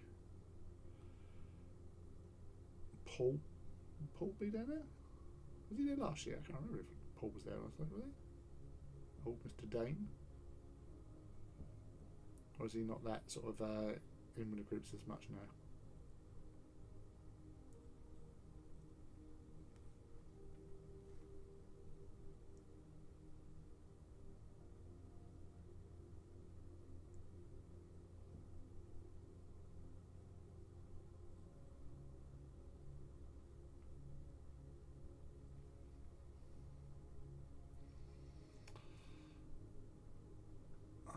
They're pretty detailed. Not tanks I know a lot about, but I like them a lot. They also have a good number. Good number of different ones that you can build. But I'm mostly just building for fun. Doubt I will play. Yeah, that's fine. It's a hobby is hobby, isn't it? It keeps you occupied, keeps your brain going. I've still got a couple of those Gundam kits. So I've got a couple of small, like the chibi ones, still to build. I've got a Gundam Wing one, and then this other one which is really like ornately fancy schmancy. But I've still got my Kashachia to build, and annoyingly, they've just announced that they've done a master grade version of the Kashachia. So I'm like, oh, because the HG one, which I've got, is sort of considered to be like a master grade in all but name, because it's such a big kit in comparison to other like HD kits. And the model size is quite large, but they've actually gone and bloody done one now, so it's like, oh, okay, fine. I'm not sure about Paul D. No, he hasn't really been down there for a few years, has he?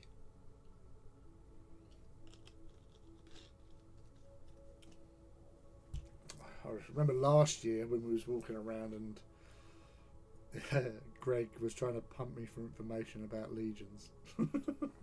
Or Epic.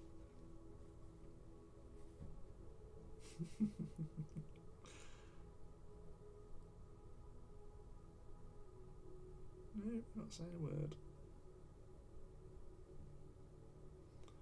Not a schnorbit.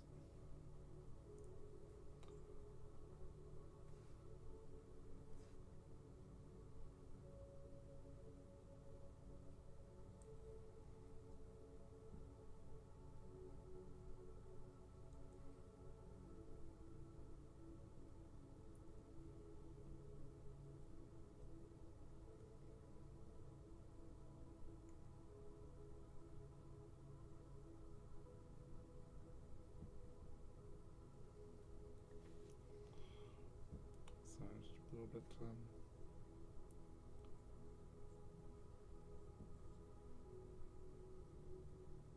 screen there.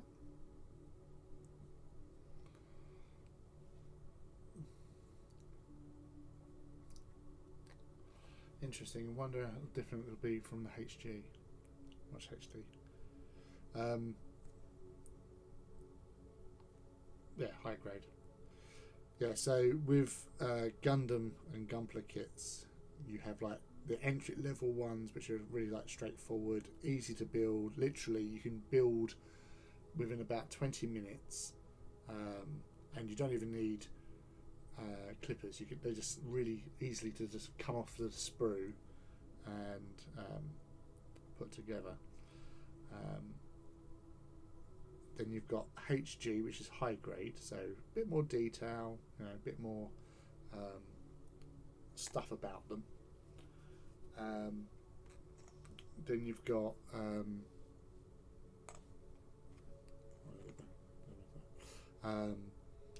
RG, so the real grade, so a lot more detail in comparison to HG.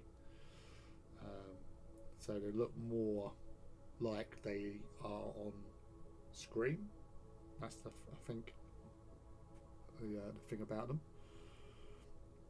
And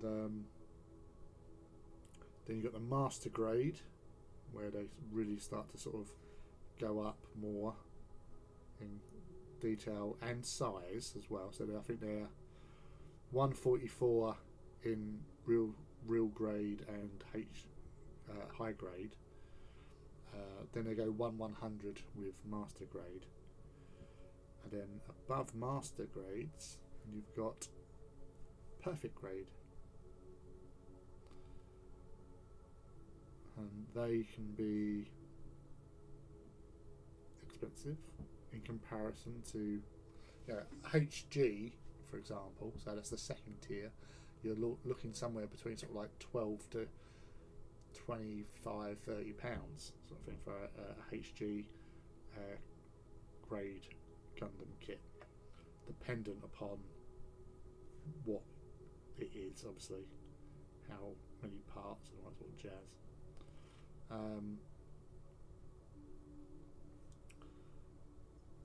The master grades are normally sort of like, I'd say between sort of 70 to 100. Again, dependent if there's any like special about them or whatever.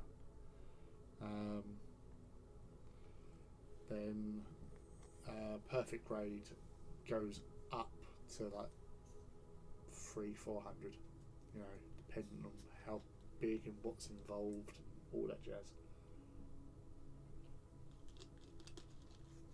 Like they have like metal parts as well within them, but they're all articulated. They can all be moved, positioned, and all that. But even still, it's like, for what you've paid out for, some of these guys, like £30 for a box of these.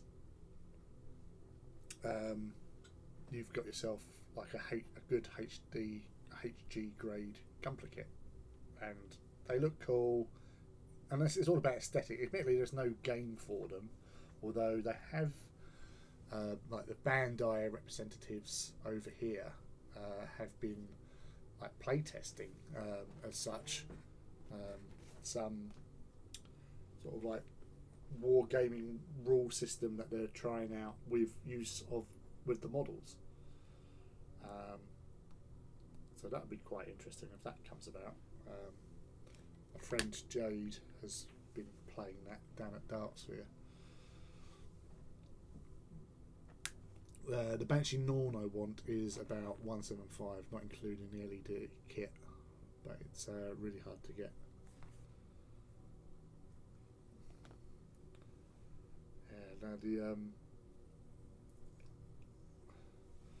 I don't know if Dennis at Rivals, I don't know if he does.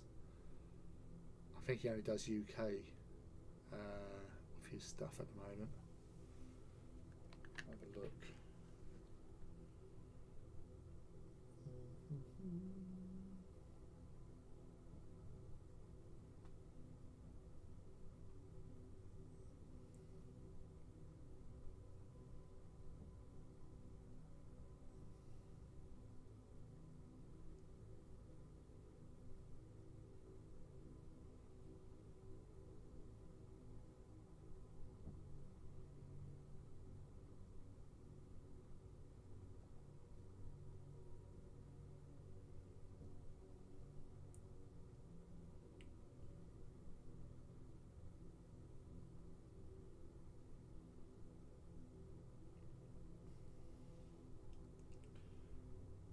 so actually there's the SD Gundam X Standard, so they're like the little chibi ones. Then you've got entry grade. Then you've got HG, RG, MG, PG.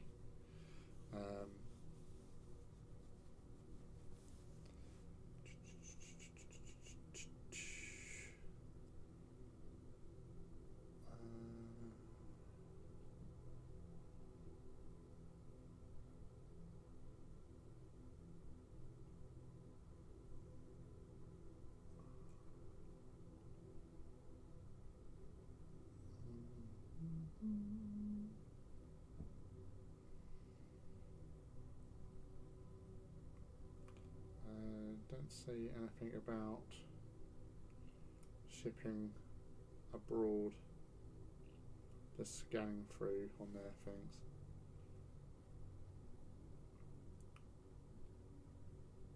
But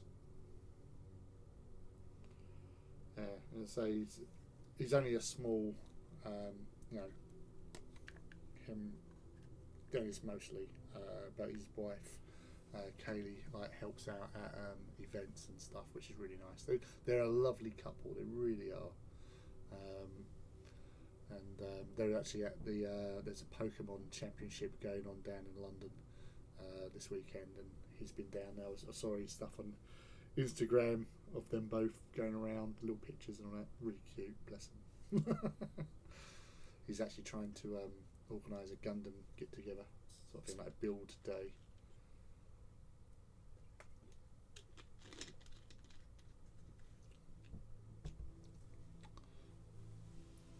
My not so local Gundam place listed it for a lot more, like 250. Oh my god!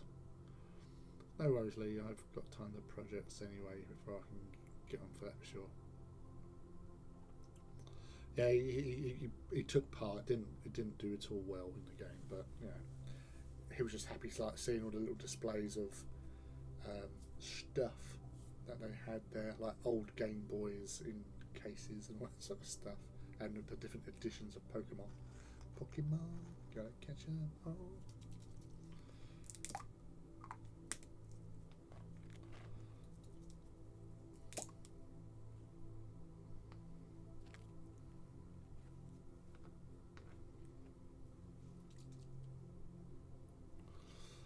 My goddaughter is into Pokemon, at least collecting cards or the games. I still do Pokemon Go, so started it back when it was released with the idea that I'd be doing it with my daughter as a sort of a bonding thing. Yeah, she didn't last.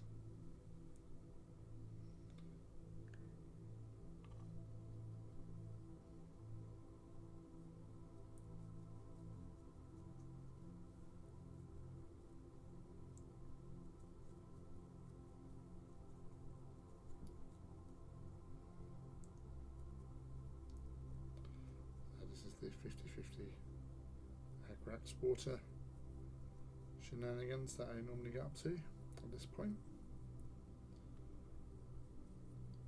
You can go over everything, even these Emperor's Children.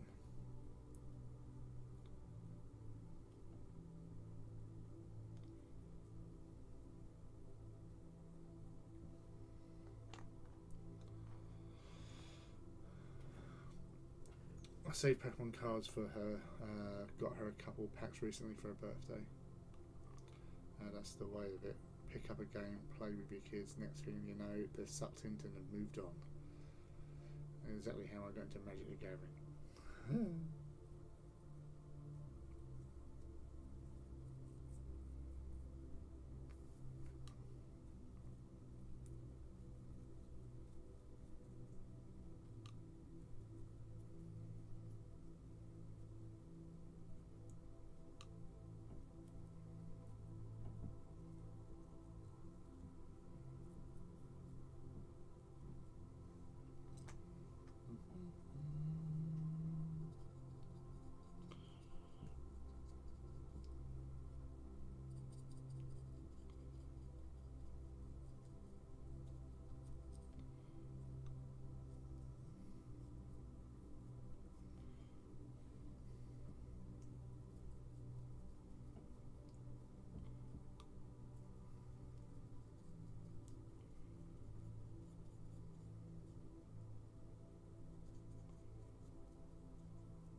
But that's the thing, is like I've like the last few days, because my kids have gone away, they've gone to Amsterdam with their mum, not for anything, you know, drug related, but just out there,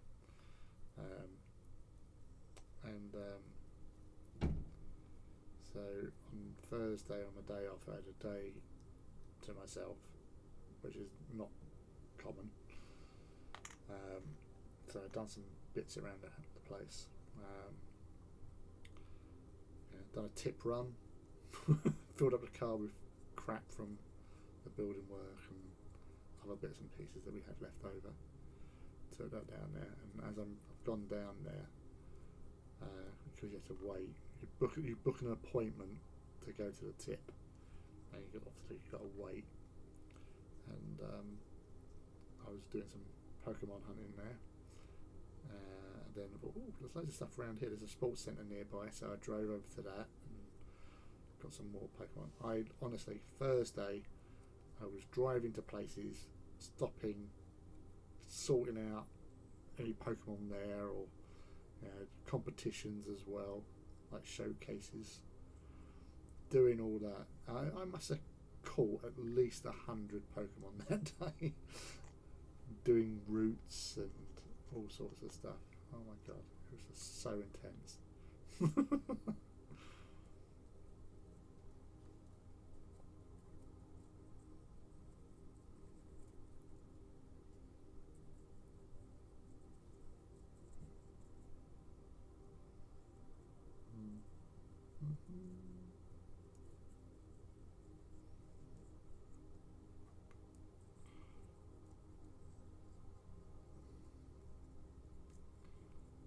So just applying this rock wash, even though it's like you're adding it over the purple and stuff, it does sort of help to tie things together nicely, especially like with the basing as well.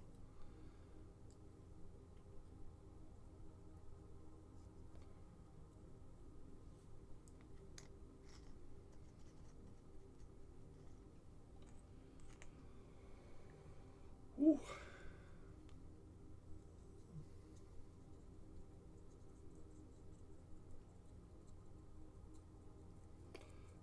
Yeah, I really annoy my friend at work, Will, because I have quite good shininess. I got a Walmer shiny yesterday. It's like purple. Crap stats. I'm all about the 3-star Pokemon. I was literally, I've got capacity for 1250 Pokemon in my Pokédex, but I've been sort of getting rid of a load of like 2-star, 1-star, no star sort of stuff, all about the 3-star. So out of the 1200 Pokemon that I have in my Poké Pocket, whatever, about 130 are level 2 or 1 or crap, whatever, but they're mostly where the shinies are. So you got a fair amount.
So it was a slight connectivity situation where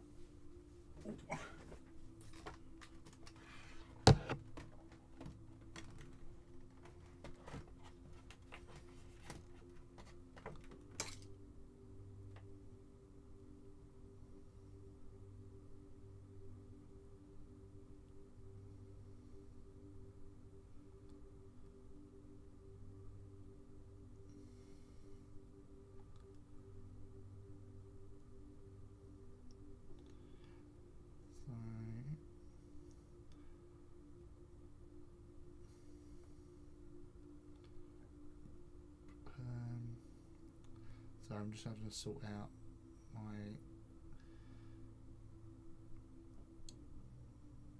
internet side of things here on the phone.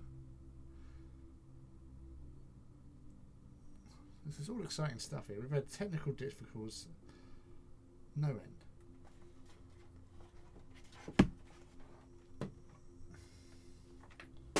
Oh my god. I'm knocking paint over everywhere now. Oh no, my seat's going down. Oh. See, nothing's going down. Oh.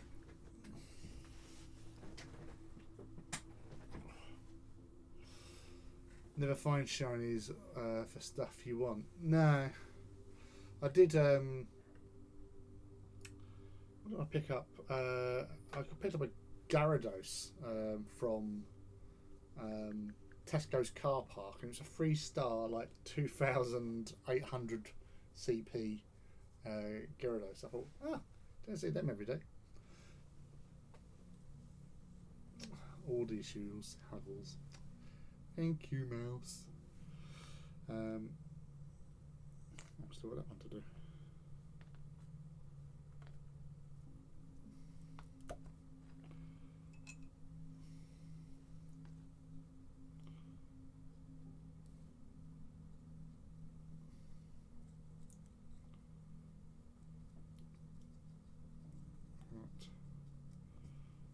Yeah, the Pokemon, like I had up until 2016 when Pokemon Go came out, I had no idea. I knew of Pokemon, but I'd never played the game. I'd never really watched a cartoon or anything like that. I have since, when the kids had a little sort of splurge in the Pokemon verse, but that soon went.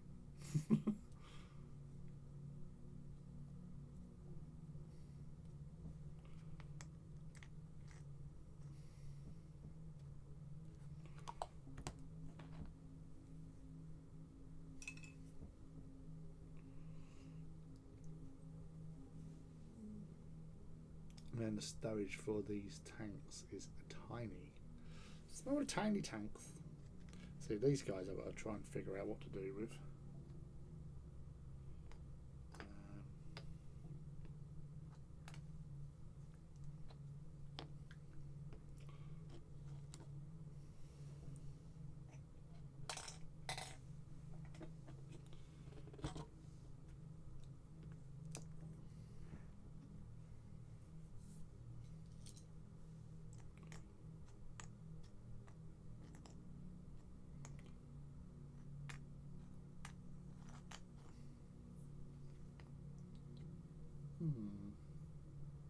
He says.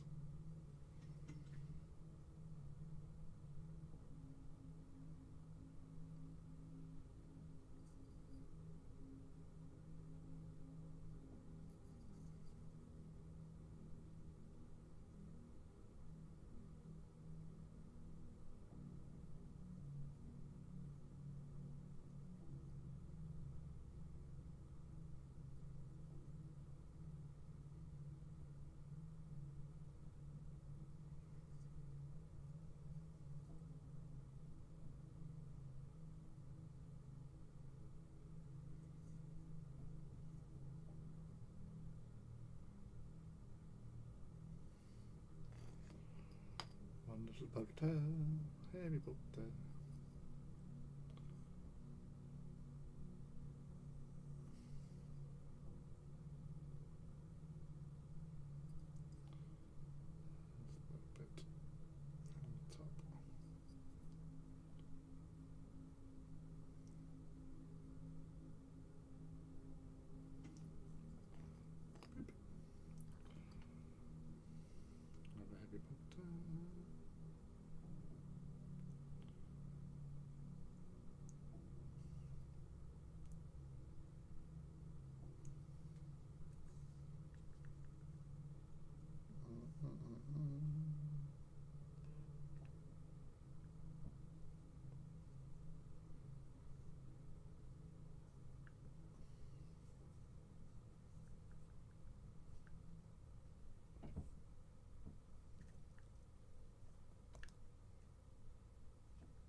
Have any opinions on GW being idiots again with Sigma announcement?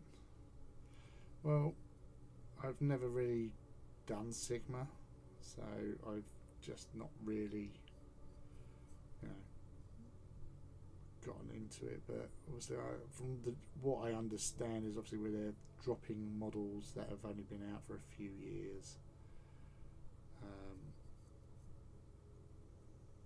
That's, as I said, I haven't really paid much attention to it all because it's not something that I do, you know. So a little bit blasé about it, but GW do some really stupid things at times. But they do it, and you're like, oh, for fuck's sake.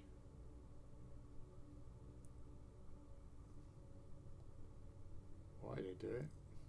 I don't know. As if like they gluttons for punishment, but then again, the people that are in charge, you know, they make decisions, but they're never on the front line. So yeah, it's not fun for those that are on the front line.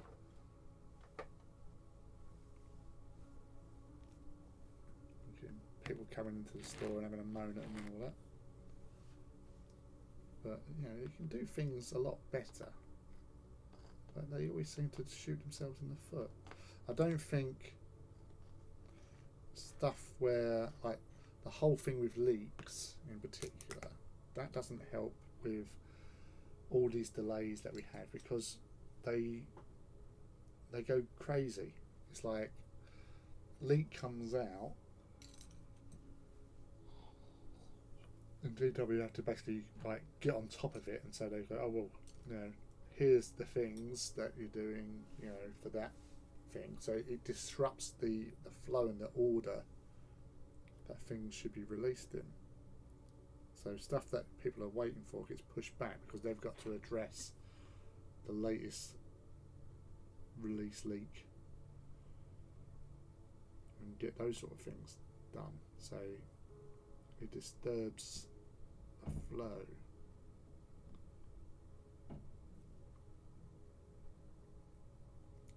And then there's people that release the leaks are having a moan. Well, you caused it. There's definitely a growing sort of annoyance towards Games Workshop and some of the things that they do.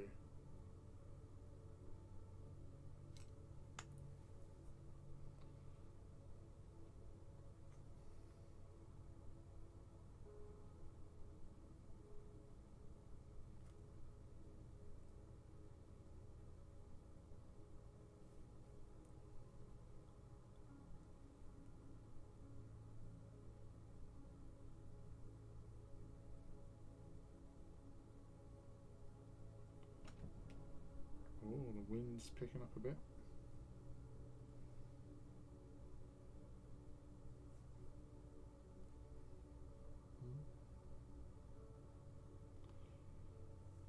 Right.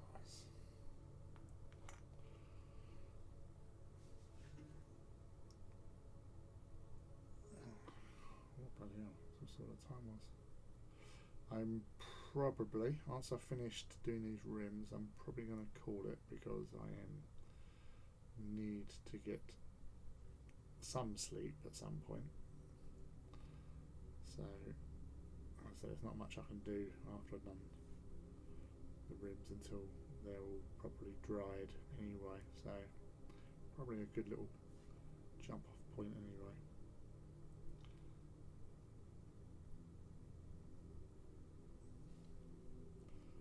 A few minutes more at least of my dulcet tones.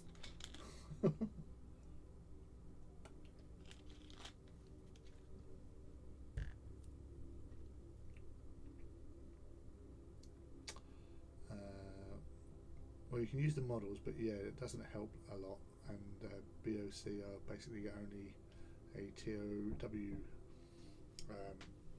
army now, which I wouldn't care for. The old world, yeah. So Skaven was expecting, because yeah, they so need new models.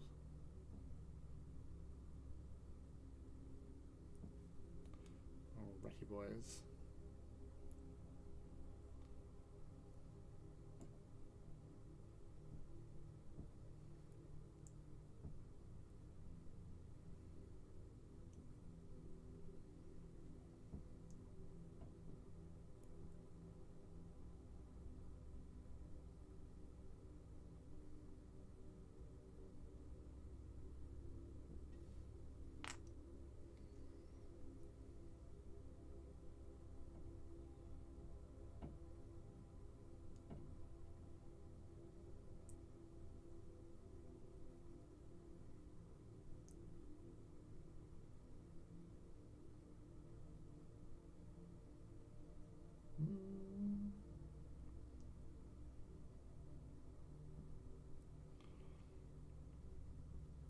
The Abaddon Black rims.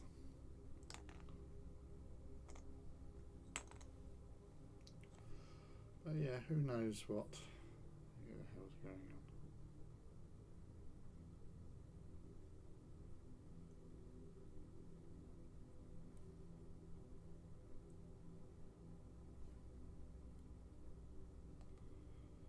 I don't think they know half the time.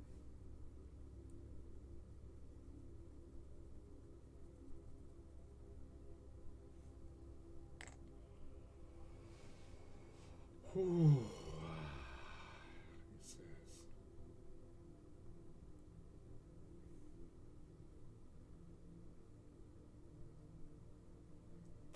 Sit down, buddy. Thanks for popping in.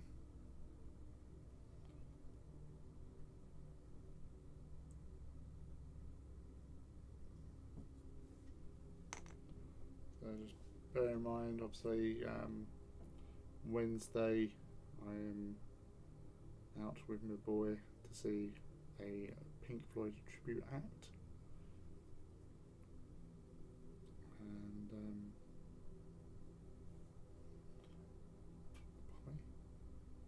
so I won't be on Wednesday as I normally am. Next Saturday, actually, thinking about it, because next Saturday is also Salute.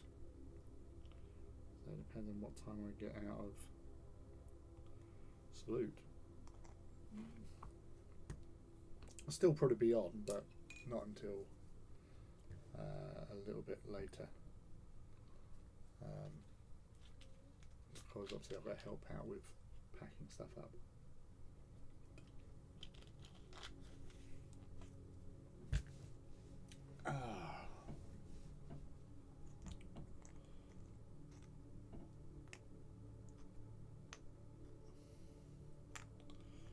So that is another artillery support sprue worth of dudes done. Well, not done, still got some DLs to do, like rockets and gold bits here and there. So, but yeah, that's not bad going really. Feeling a bit of a headache kicking in now as well, so alcohol probably didn't help with that side of things, but I will make sure to get some proper hydration once I finish this.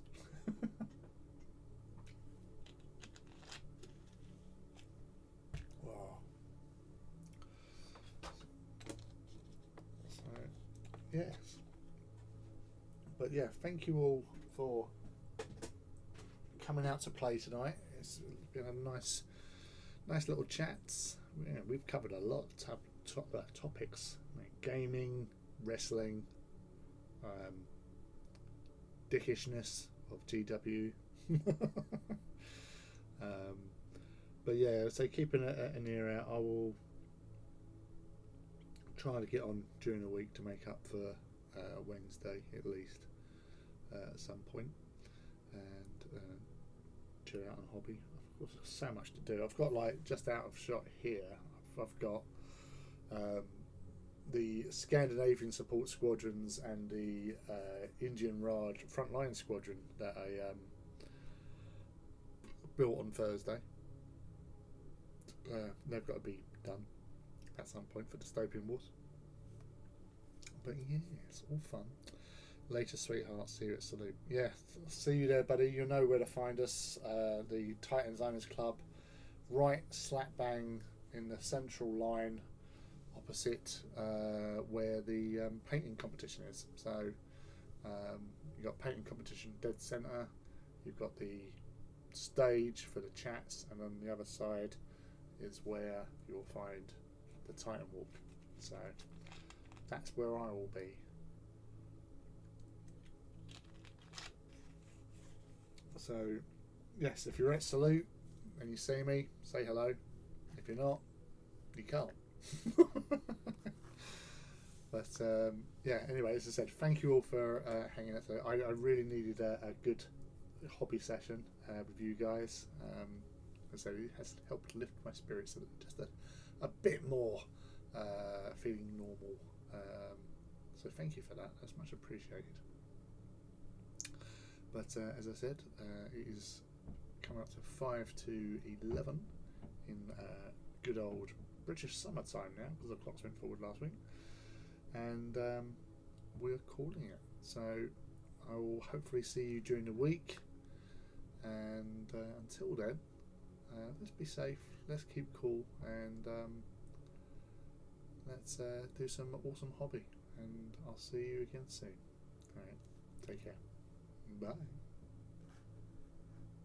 Pew, pew, pew. He hasn't pressed the button. Now I have. See you later.